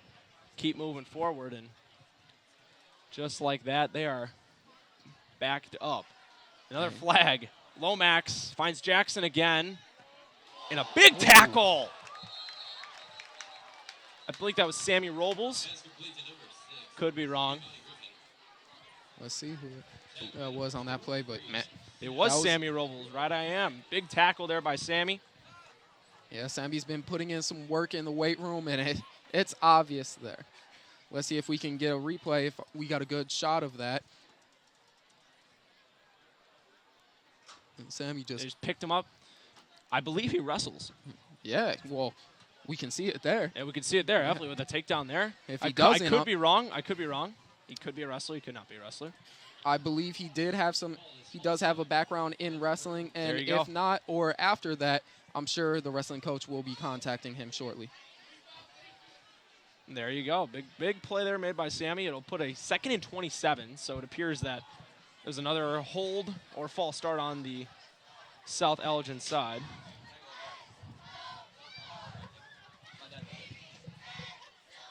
And yeah, this is what Elgin's been trying to avoid, but they just haven't been able to escape the penalties. Now it's actually 3rd and 30, or 2nd and 33, or as we say, 2nd and forever. And if they wanted to contend in this game in the first place, penalties, you're definitely right, Daryl. Penalties are the one thing that have held them back.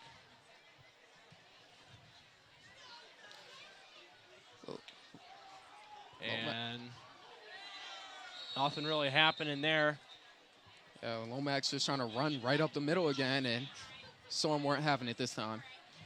Got some nice yards, got some nice gainage off of plays like that in the first half, but so far, nah. Okay, looks like we might have another replay. See if we can check out this tackle.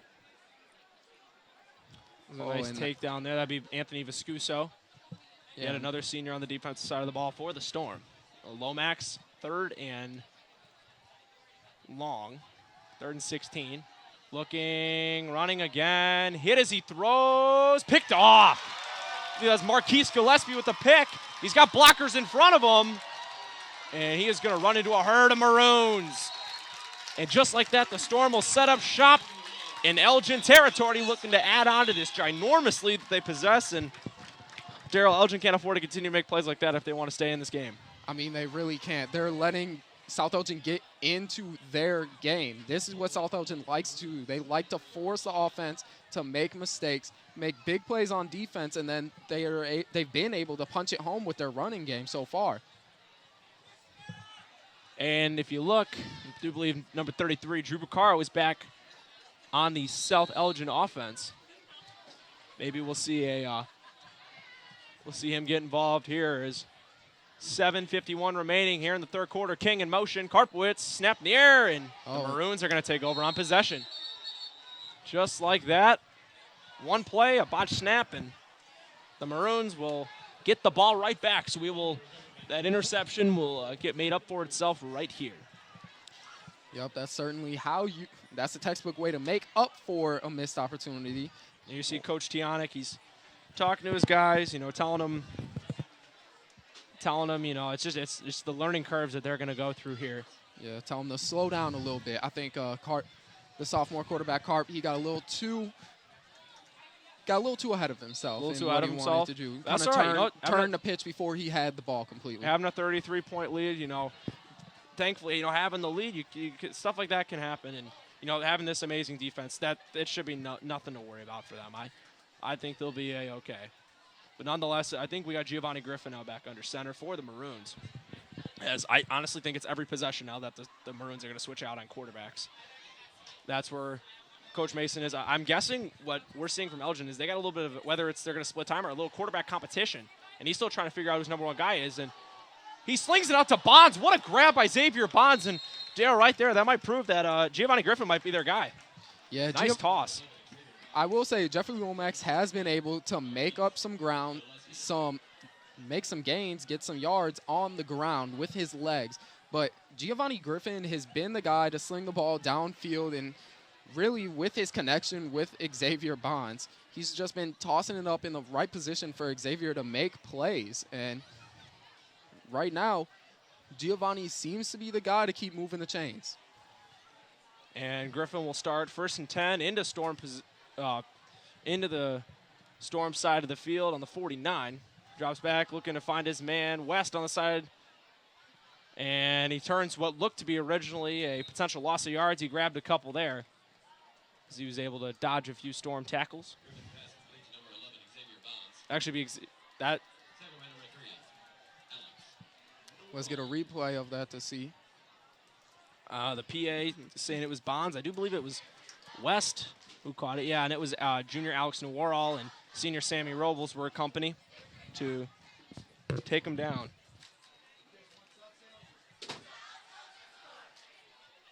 And Griffin drops back, looking, finding time, launches one. Incomplete. That had danger written all over it.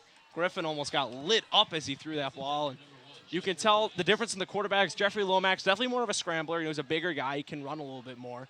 Griffin's got that arm, though. He has got a cannon for a right arm, as we've seen. Not all the throws have gone his way, but he's made some pretty big completions, and mainly to number 11, Xavier Bonds. Yeah, and we see that Coach Anthony Mason may be trying to take advantage of Jeffrey Lomax's legs as he's lined up out there on the far side at wide receiver. Lomax, all 6'4" of them, like we mentioned, a very, very sizey guy compared to Griffin's 6-foot frame. And Griffin's going to take off running, shakes one tackler, and believes he gains about 10, so that'll shape up to be a Maroons first down.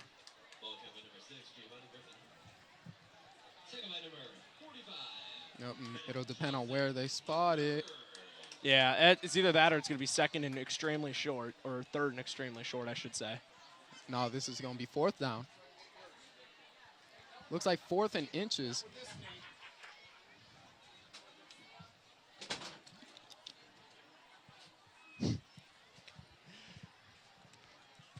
Yeah, it looks like we got some fans up here in the press box. People are joining in on the phone. Like I said, we got people to our left who are, or at one point we had people climbing up on the stairs next to the press box. That's how many people we got here today. And we're going to have jumpage here from the Storm defense. And it looks like a flag down on the far side. A little too antsy there. I think we got a neutral zone infraction coming. Oh, he was against the Storm, yeah. Yep. So this will benefit toward the Maroons. Well, it seems like that's the first penalty in a while that finally wasn't against the Maroons. And it finally benefits them as well, as they're now fresh set of downs at the 35. With the T formation here, like we mentioned, you got Lomax out on the far sideline with Griffin under center and another flag. It's the common theme of this game, Daryl. It has been since the start, and this one's a false start against the offense.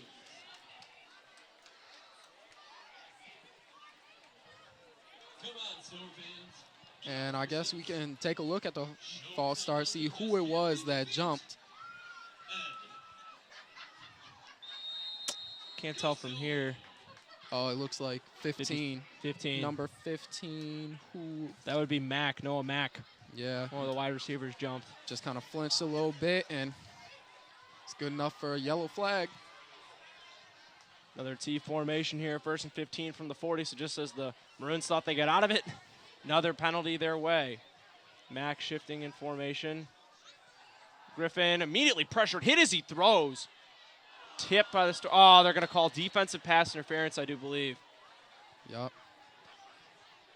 and try making a play on the ball, and we'll wait for it, but I do believe it'll be a defensive PI on the Storm. Xavier Bonds, the intended receiver. When has he not been the intended receiver tonight? And it's a compliment to him, too, because it seems like South Elgin's been throwing 2 people on just specifically himself. He's gained the respect knowing that he's their guy over at Elgin. Yeah, certainly, as we mentioned earlier, he believes that he's the best number 11 in the conference.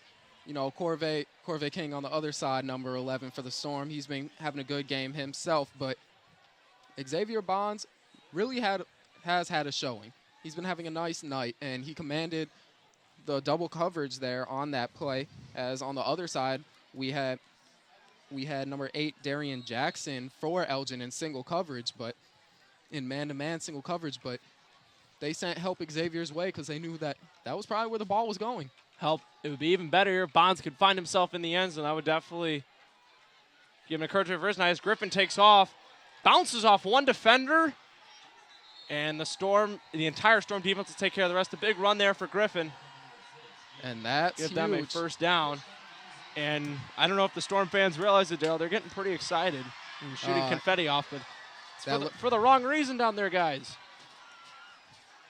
Yeah, I don't know quite what that was for, whether it was for the person in the band doing push-ups or cheering him on, but that definitely wasn't something to celebrate for the Storm defense, that last play.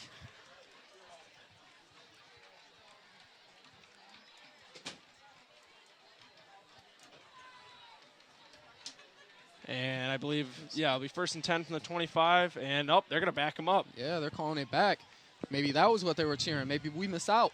Maybe Daryl, it seems like we have been out of the know at some point a lot tonight. And it'll put them back around the 35. It'll be 1st and 10. Our scoreboard people have it at 1st and 10 with 4:49 remaining here in the third. T formation. Looks It'll be more 1st and like 20. 1st and 15. It'll be 1st and 20, actually. Oh, yeah. They just fixed it. Griffin running for his life. He's going to get met at the line. Be a sack. And Vince Kleinheit got his nose in there again. As well as fellow Beacon student and defensive standout Dylan Bernal making another play. That linebacking core for the Storm is nothing short of amazing, and now we will get ourselves a timeout taken by South Elgin.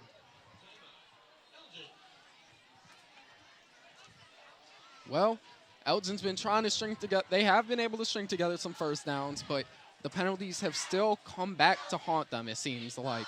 This quarter's been a lot different than the other ones we've seen. The other ones have been high action, a lot of scoring. I mean, the Storm did put one in the end zone this quarter, but it seems like they're starting to drag it out a little bit here, letting their defense take care of it. And for the Maroons itself, they're just trying to put something up on the scoreboard, Daryl.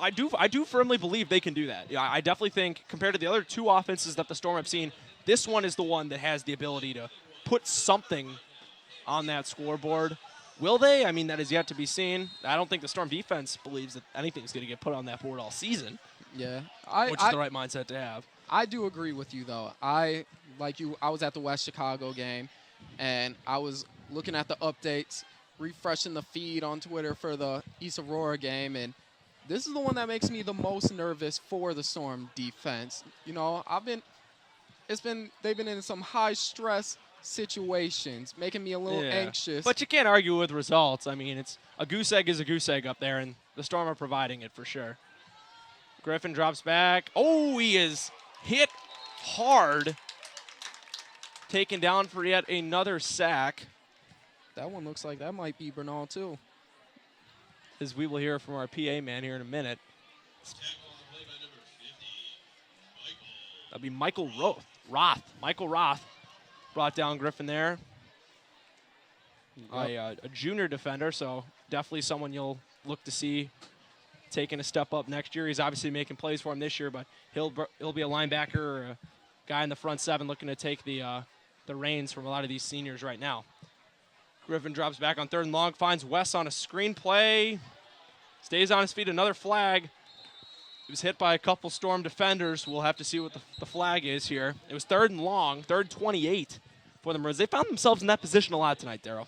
Yeah, they really have, and it's been because of the penalties, because of the miscues. And let's look at this miscue that just happened, see who it was. Looks like number 34 shaking his head. West cannot be happy. He had a solid pickup there. That was just the tackle bringing him down. You know, Storm defense doing their job, preventing a first down even if there wasn't a penalty, but we'll have to wait to see what the call was here. Yeah, it's probably looking like it was a Might have been a illegal hold on the block. Maroons.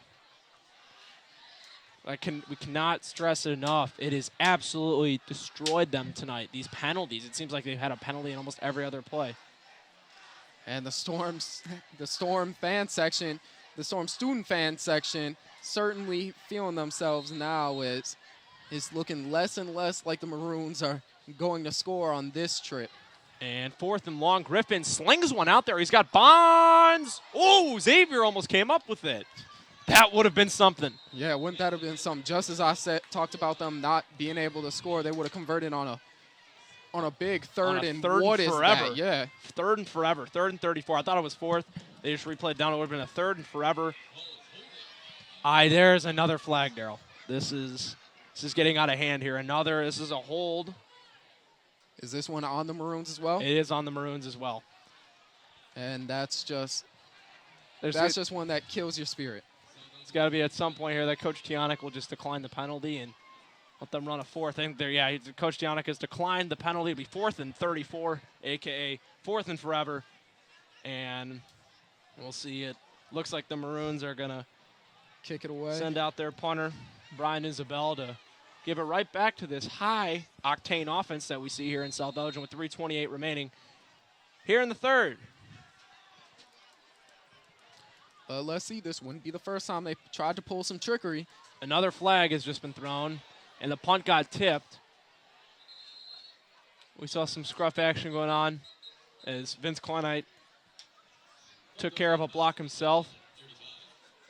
And we're gonna see what the 36th flag in a row is on.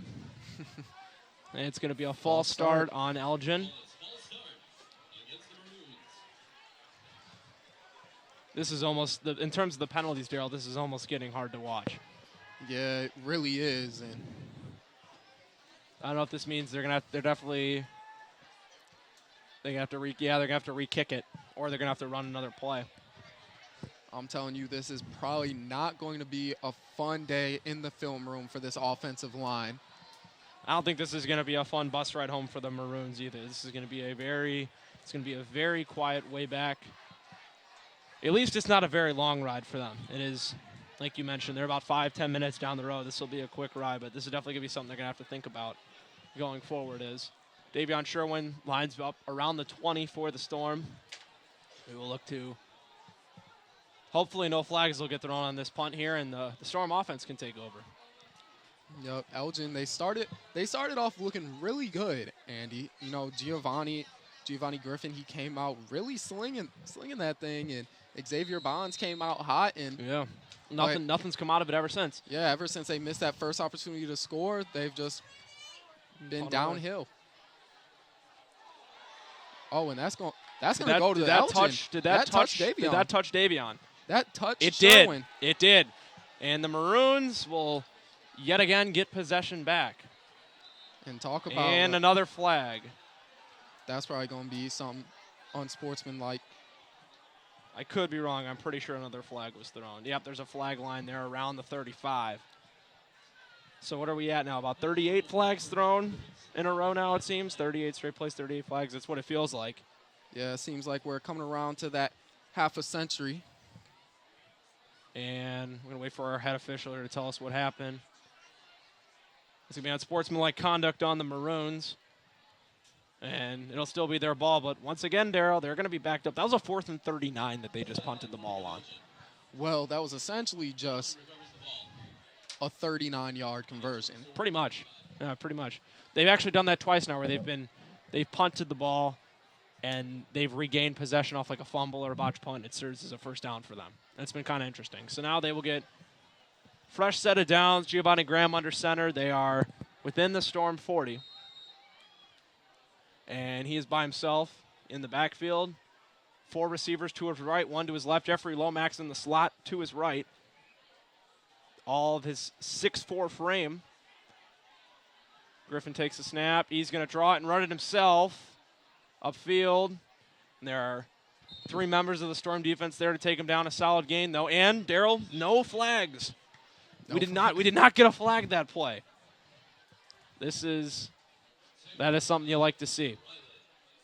It'll be Rylan Crothers, senior defensive back, on the tackle, set up for a 2nd and 3 at the 28. And now let's see if that no flag can start a trend of no flags. I'm thinking it will. I have a strong feeling that this trend will stick. No flags. We'll count how many plays we can get without any flags. And Griffin slants it over to West. West shakes a couple tacklers to the 20, first down. Yep, and that'll get them down within that 20-yard marker. The red zone has been unlocked for the Maroons here in the second half. We'll see if they can make something out of this possession here as we are within 2 minutes left here in the third quarter, minute 38. Andy Ockham alongside Daryl Barnes. If you are just joining in. If you just joined in, I don't know what you've been missing out on, but it's been a pretty fun football game here. If you're on the side of South Elgin, if you're a Elgin Maroon fan, this hasn't been the most fun, but nonetheless, it's still a very exciting environment to be a part of here for the first ever Friday Night Lights inaugural game here at South Elgin High School. As Griffin looks, finds he's got his fellow quarterback, Lomax, and he is taken care of by Viscuso. Anthony Viscuso, you're seeing his number get called a lot here in the second half. He's made quite a few tackles now. Yup, he's starting to put together a nice night for himself. As you saw this a lot last year with the Storm, they had a lot of these seniors on defense as juniors. They were a junior-heavy defense, and they were very successful. They sported a 6-3 record in Coach Tianik's first season here. You know, they ran into some rough patches, losing that tough game to Bartlett here, losing to Glenbard East here for homecoming, going to West Aurora and losing, and then having the unluckiness to draw West Aurora in the playoff and dropping that tough game too. But nonetheless, they look very strong, and Jeffrey Lomax looked lost there as he is taken down by Dylan Bernal, who is also having himself a night on the defensive side of the ball. And now we are less than 1 minute here in the third, and it'll be third down here for the Maroons. And, Coach Tianik, he really came over into a great position here at South Elgin. As soon as he took over as head coach, in his first 2 years, he's started this trend of starting the season off holding the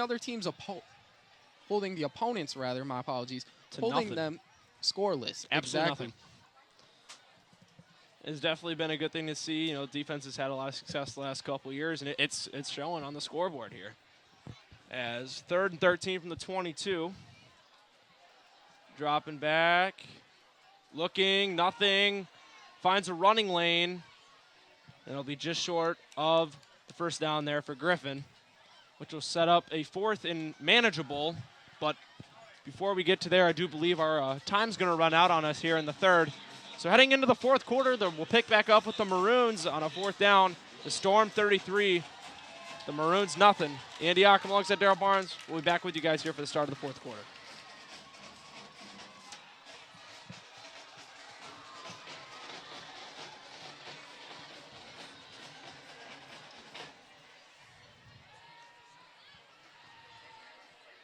Ladies and gentlemen, at the end of the third quarter, your score, the Elgin Maroons 0, your South Elgin Storm 33.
And we're back here, fourth quarter of action, getting underway here at South Elgin High School. 4th and 6 here, and Giovanni Griffin and the Maroons offense, they're starting by going for it here on 4th, rolling the dice. Why not? Down by 33. Griffin looking. He's got a man. I believe that's Jeffrey Lomax. First down, Maroons. This is going to get interesting here, Darryl. They're knocking on the doorstep. Yes, they are. Looks like they're going to be about on the, what is that, the 3-2-3-yard line. And pretty close. That's in perfect position to punch one in. Punching the first touchdown of the season against the South Elgin Storm. Could this happen? We thought about this would happen when they got down to the 2-yard line, and it never prevailed. So we shall see. They're back on the 3 here.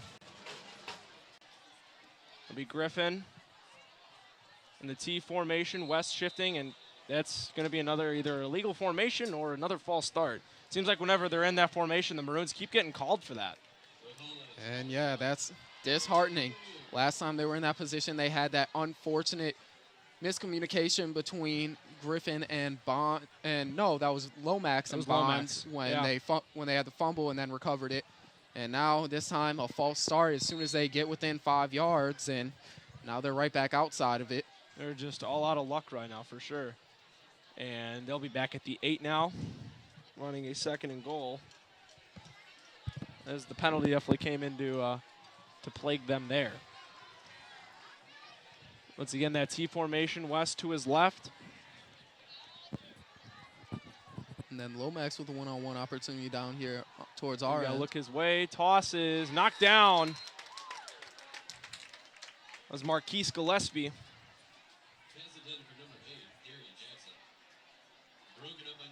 Actually, that would be King Marshall.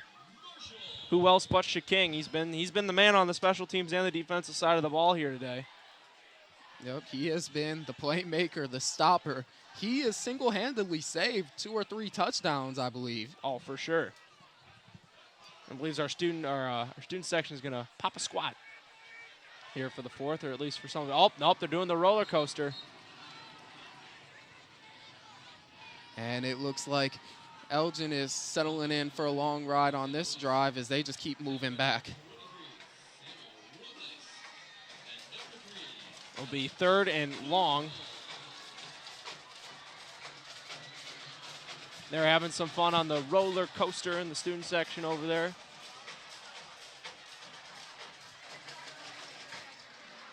And now they're back up. All right. All is good in the world. 3rd and long here for the Maroons. Looks like they're in a wildcat formation, kind of looking for a trick play here. Snap will be given. Firing, intercepted. That'll be Shaking Marshall. Who else? He has really been something tonight, Darryl. 2 interceptions, a kickoff return, multiple pass breakups. Definitely the MVP of this game.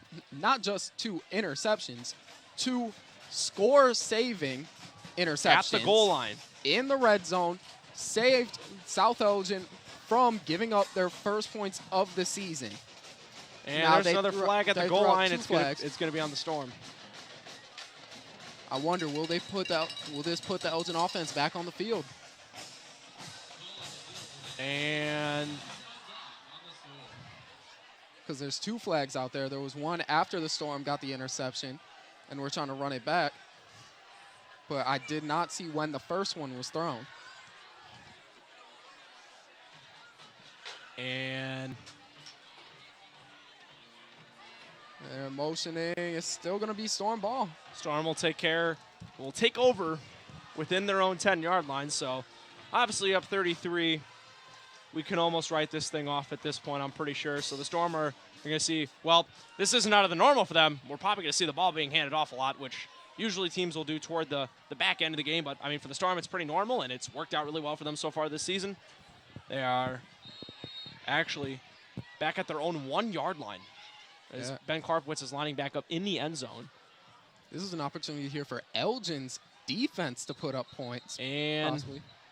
So how does this work? I do believe that's going to be a false start. So it's on the 1. I don't know how that's going to work because you can't move them back much further than that. Because the ball will be in the end zone.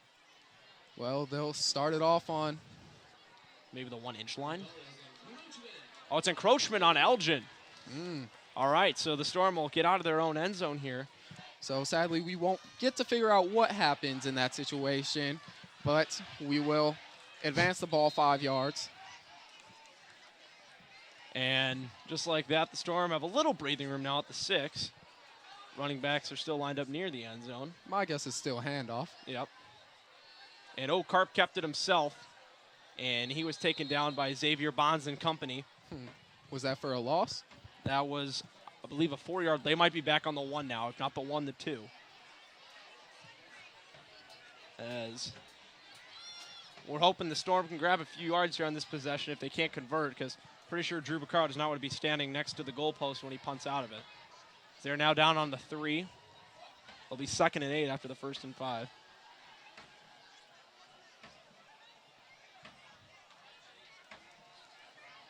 And now the South Elgin band playing what resembles a tribal chant. They're getting into it. They got to find ways to make this one exciting here with 10 minutes left. Carpwood's dropped back in the end zone. He's looking to throw, slings it out. Oh, what a grab, Kalen Garau. And that was a big-time play. Big throw, big catch. Karpowitz to Garau, getting out of their own end zone in around the 30-yard line. A Storm first down. That'll move the chains, and that really helps them out with trying to chew the clock out of this drive and just send everyone home here. Yeah, it really does. I'm sure Ben backing up into the end zone like that made Coach Tionic a little nervous with Elgin putting the pressure on, but he was able to find Kalen Garau, who get a clean throw off, and Kalen made one heck of a grab. Yeah, keeping his feet in, making the play. He hasn't thrown much, but Carp has done some nice things throwing the ball in the air. When he has thrown the ball, it has been nothing but good for them. Hand off to Sammy Robles. It looks like so he'll gain a couple here. Yup, a gain of 1 or 2.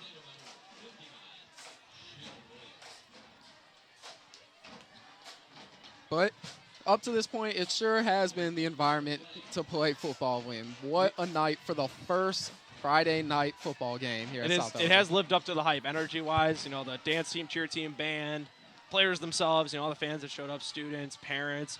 You know, I know there are definitely parents here who don't even have kids that go here, or kids that did go here that are now, you know, they get to watch, like kids who've played football, like their kids played football here, but now they're gone off to college or whatever, and like they're back here to see this. This is just a product of many years in the making, just all put out onto this field tonight. And for as long as this place exists, we will have lights.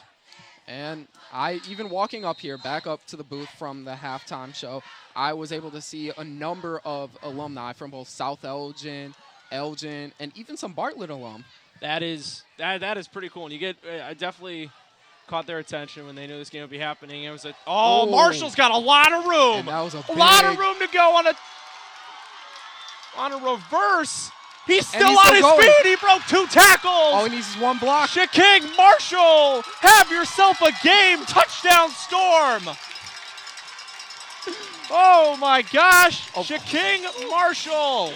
And that was a big-time play. Big-time players make big-time plays. Let's take another look at this one, Yak. As we see here, Shaking Marshall is one of those big-time players. Look at the reverse. Cleanly given off, and all the Maroons, they were all fooled. And then this is where it really comes in. Look at Marshall breaking not 1 but 2 tackles and going to the house. Amazing. The Storm are now up 39-0, and my player of the game, we have 9 minutes left. I don't care. Shaking Marshall, 2 interceptions. Took the kickback to start the game, and that 70-plus yard run, amazing. Just amazing. He has showed up and showed out tonight. Bucaro gets the kickoff.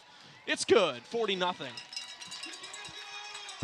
Yeah, This is the Storm we're accustomed to seeing here. it really is just big play after big play, defensive stop after defensive stop.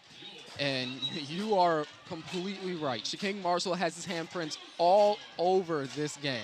Now with 2 touchdowns, you said, and then 2 interceptions to go along with it, it can't get better for him. And Mr. Davik letting out some more confetti with There's the band. confetti. It wouldn't be a Storm touchdown without some confetti going on the field. What a game this has been for the Storm. They've showed up. They did their job. They've done their jobs. They've done their part, and it is clearly shown. They're gonna have some fun tonight in the locker room after this one. I'm sure. We're gonna be seeing it all over social media. These guys are gonna have a lot of fun with this one. Oh yeah, but the storyline is still alive. Will South Elgin still hold their opponents scoreless by the end of this night? You know, I feel bad because I think we're jinxing. People are probably thinking, you guys are jinxing. Like, they're going to – I mean, we've kept saying it all game and nothing's happened. So, man, I don't know. I mean, we could be – next time we're here, me and you, we could be saying the same thing in a couple weeks. I mean, you honestly don't know. Yeah, we really don't. But at the same time, if we ignore this, if South Elgin ignores it and just takes it for granted, they could be giving up their first points of the season.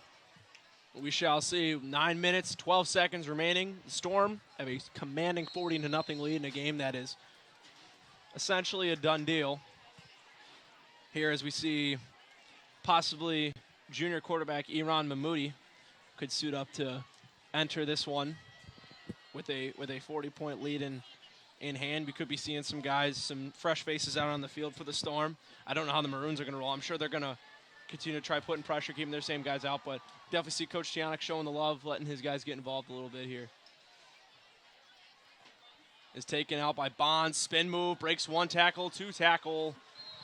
Pretty impressive. He turned nothing into something there for Xavier Bonds. Pretty impressive return. Yup, had not just 1 but 2 spins, able to break 2 tackles with those spins, and then he was able to get it back to the 25? The 25-yard line, I do believe.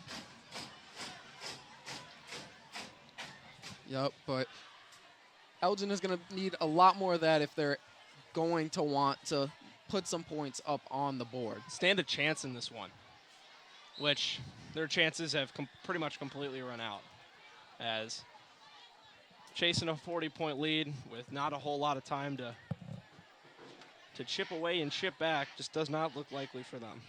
Yeah, it doesn't look likely, but Andy, I'm sure you've watched enough movies to know that anything is possible. Which you really look into that saying, Daryl, and you go, is anything really is it really possible? You gotta ask yourself the question. Is it really possible?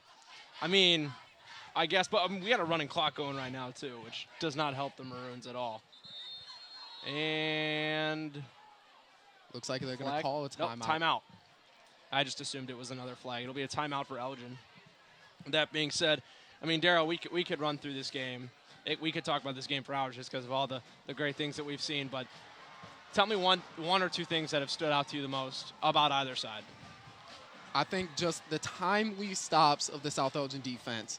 It's almost like they're toying with Elgin's emotions, like letting them get to the 2-yard line twice. 3-yard line, 2-yard line. And then having them think, yes, we have an opportunity, but then just ripping their hearts out just by making big interceptions.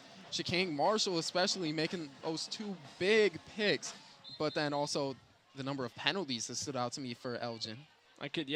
Elgin's, I think, not only it's a little bit of a contradiction, a little bit of a playoff of really good Storm defense, but also, gosh, I mean, the amount of penalties that Elgin's has had this game, me and you couldn't count them on both our hands with fingers combined. It's definitely been, we're definitely looking at 20 penalties at the minimum, as there might be another one or it might be encroachment. It's Jeffrey Lomax is back at Q for the Maroons. It'll be a false start.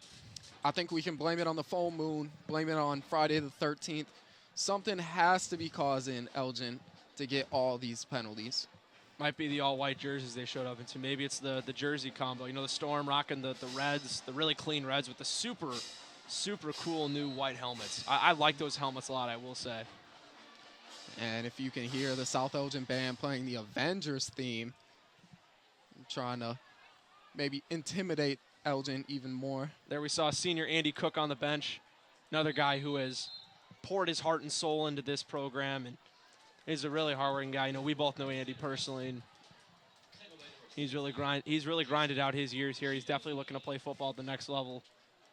And he's been in there in the trenches tonight, grinding his tail off, working extremely hard. Yep, and he's got the work ethic. He's got the character.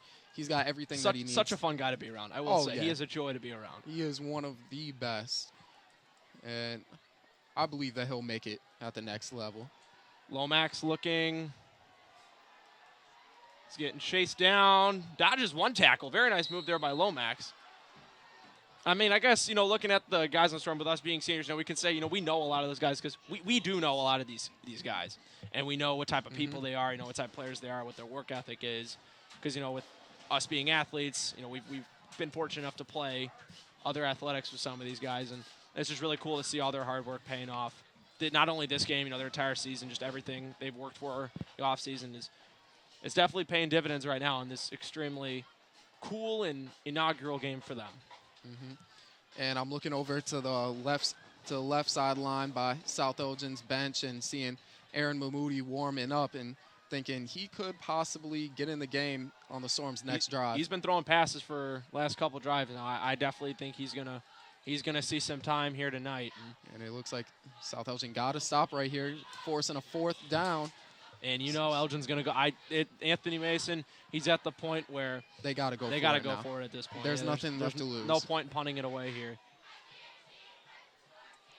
And could we be proven wrong again about whether they're punting or going for it? Yes, we've been proven wrong literally all night. It seems like us and Coach Mason aren't on the same page. We are not on the same page whatsoever. But now it looks like we are on the same page and having them go for it, and rightfully so. As there's Xavier Bonds on junior Alex Nwarral. That'll be a matchup to watch on the left side of the screen.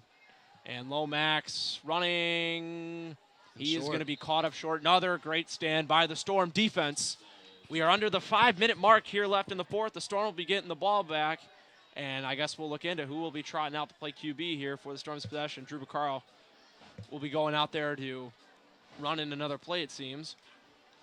But who will it be, Daryl? Who will the Storm send out? I'm trying to take a peek into the the huddle. I think I saw number 8. Nope, it'll be Aaron Mahmoudi. I see Ben Karp he worked very hard tonight, played really well. You see him over there. He's drinking some Gatorade, having a couple laughs with some of his guys. He played really well tonight.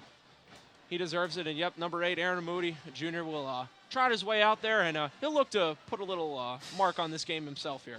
Yeah, and I will say Ben did play a good game. His passes were timely and they were crisp and they were good. And I know he plays baseball and he's got one heck of an arm. But I was watching Aaron warm up and he throws some dots, some absolute dots. And Aaron will take a QB draw here. It'll get a couple. Yeah, we're excited for what the spring will bring for us for baseball for sure. We have a couple guys out here on the football field that are some baseball players. Ben's one of them. We're looking forward to it. It's cool to see him do his thing out here and go through that. So it's very awesome to see. And the 40-0 lead, obviously, they've worked really hard for this, and they put their imprint on this game. And again, that football-baseball combination, that's nothing new for you guys really here at South Elgin. Am I right? Oh, for sure, Daryl. For sure. And Mahmoudi will toss it over. That'll be Corvée. Will break a couple tackles and get within the 10. Yup, Corvée putting together a nice game for himself. Number 11 on the Storm and on the Maroons, both having some nice games. Have we chosen the debate of the number 11s? It's hard for me to say. Do we have a choice? No. I would say in terms of success, Corvée King, his team is winning by 40 points, I might add. But Xavier Bonds has been having one heck of a night. It's hard to think that the Maroons are scoreless based on how he's played. He has played really well. He's been a jack of all trades. He's taken handoffs. He's run routes. He's played defense. He's been their guy. And a handoff here. Corvée just short. He'll be taken down around the 2-yard line. Yeah, Corvée must have heard us and talking about him on that last one and said, you know what, let me go try and get a touchdown to settle this debate. Yeah, put me over him now. And Corvée, I've noticed he's a pretty big dude, man. 6'4". Oh, yeah. 6'4", he's a big dude. He's big in stature. He's definitely the biggest guy out there. He's a senior as well, and very senior dominant of playing time. Yup, Corvée, of course, the transfer over from Hampshire, I believe.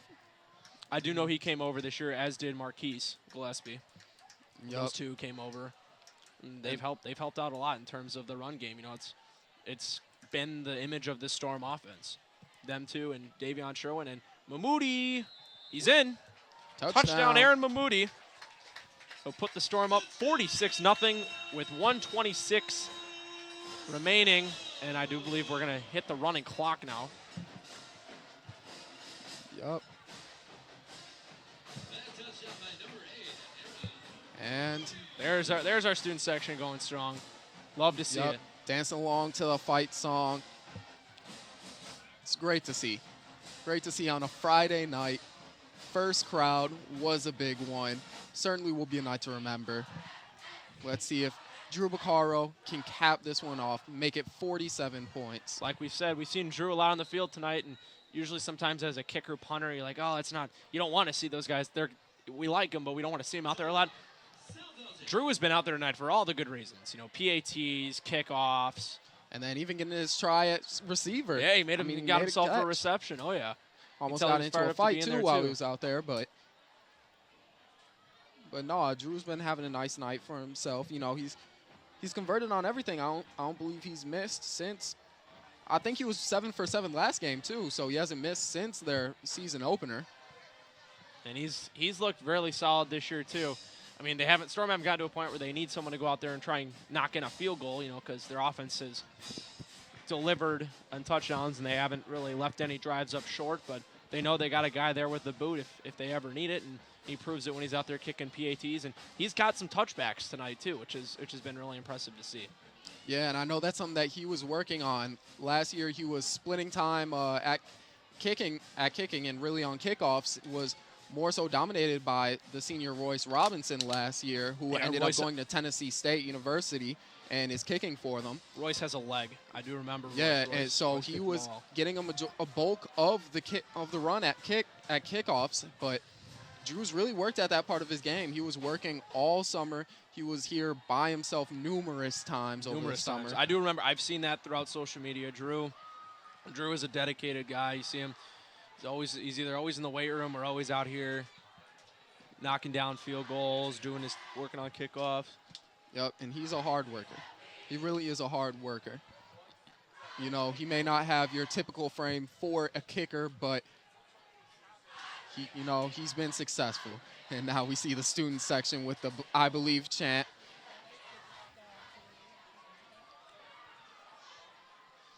Believe it or not, Daryl, I believe the student section's thinned out a tad. You think so? Could be wrong, yeah. Did not seem like we had as many as we did at the beginning of the game. And Drew is golden. Good once again. Yeah, I wouldn't be surprised some people trying to get out before the traffic. Exits. No, I got here. I was a little nervous. I got here around 6 o'clock, and the parking lot was pretty filled. I mean, I got an okay spot, but I don't know when you were here, but there's a lot of people out in that lot for sure, and that is going to be interesting to get out today. Mm-hmm. Everybody drive home safely. Yep, the parking lots will certainly be crowded, so just make sure everybody's safe. We might stick around a little bit. Let it thin out a tad. I mean, yeah. I got nowhere else to be. Yeah, we'll have some highlights to go over. So yeah, we got some highlights. We got some game recap for you guys at home, or if you're still watching with us, which I know my family is still watching with us right now, you have really stuck through us here. The second half, this has been an entertaining game, but the second half has definitely dragged a little bit more than the first half, Daryl. Yeah, it's starting to drag, but it's only because the deficit has only gotten larger. You know, and Coach Yonk just kind of wants to play it safe. You know, he doesn't want to risk injury, which is understandable because when you get to the playoff games at the end of the season, you want all your guys at full strength. And that's why you're seeing a lot of guys getting opportunities here. As Drew Baccaro, we are sitting at minute 26 in what seems like we've been here for quite some time. But, hey, I'm not complaining. You don't hear me complaining over here. That's for sure. This is almost too perfect of a night. Yes, it is, and it's kind of sad to see it come into a close. Legendary first night. I'll go as far as to call it legendary. I will call it legendary. Especially for a guy like Shaking Marshall, who has had one heck of a game. You'll think back to the first ever game under the lights. You'll be like, yeah, you remember Shaking Marshall? He had 2 interceptions. He brought back the opening kick for a touchdown, and he had a big receiving touchdown. That'll forever be known. And not to worry, there will be many, many, many more nights like this to come. Yes, indeed. And Drew, a big boot. That is muffed near the end zone. And it'll be a touchback. So minute 24. And the Maroons will set up shop on offense. And what seems to be, I don't know what if you're Anthony Mason, what are you thinking right now? What are you thinking? What are your goals here for your offense? I mean, I know you're trying to put something up. I think my goal I'd is say to try. no penalties, no turnovers. That you beat me to it. I was, Well- I asked you, but Why would you ask me the question if you were going to read my mind and steal my answer? I wasn't thinking about it, and then it just came to me, Daryl.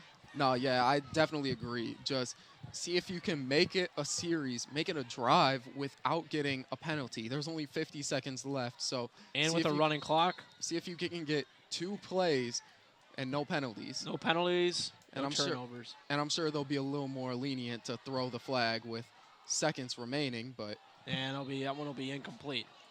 Well, that's a way to not turn the ball over. and let's see if they're going to try and get one more play off. That was a before- little quarterback Uh-huh. tried connection. There was Lomax to Griffin. And that's going to be it. Oh, Elgin's going to call a timeout. Oh, okay. So, My apologies. I got a little confused. Yeah, when a the little- you gotta- referees go like that in Mhm. basketball, it's time to go home. they're calling game. Yeah. Oh, yeah. Elgin still wants to try and run a couple more plays. And rightfully so. They deserve to have the ability to. And the Storm defense is just trying to stick out there for a couple more plays. Yep.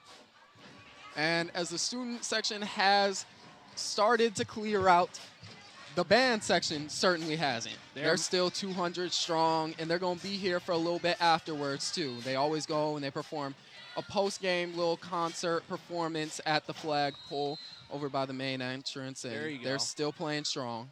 Where everybody is hitting the exits. And Lomax finds his man. That was the other quarterback there, Griffin. And he had quite the run there for himself. And that was almost it. That As could have been it. everybody was leaving, that could have been the play that ruins the perfect streak. But Daryl, the perfect streak remains alive. That is our final here from the first ever inaugural Under the Lights game here at South Elgin High School. The final, the South Elgin Storm 47, the Elgin Maroons 0. We will have game highlights here for the end. Andy Yockum alongside Daryl Barnes. Daryl, this was an honor. This was super cool to be able to call this game with you. Thankful for all our crew for being able to put this thing together. Never could have imagined having an opportunity like this, walking into the building my freshman year and be standing here as a senior doing this was awesome. It was a dream come true. So super cool and a lot of fun. Any last thoughts, Daryl? It was just a great game. It was an amazing atmosphere to be a part of. And you know what?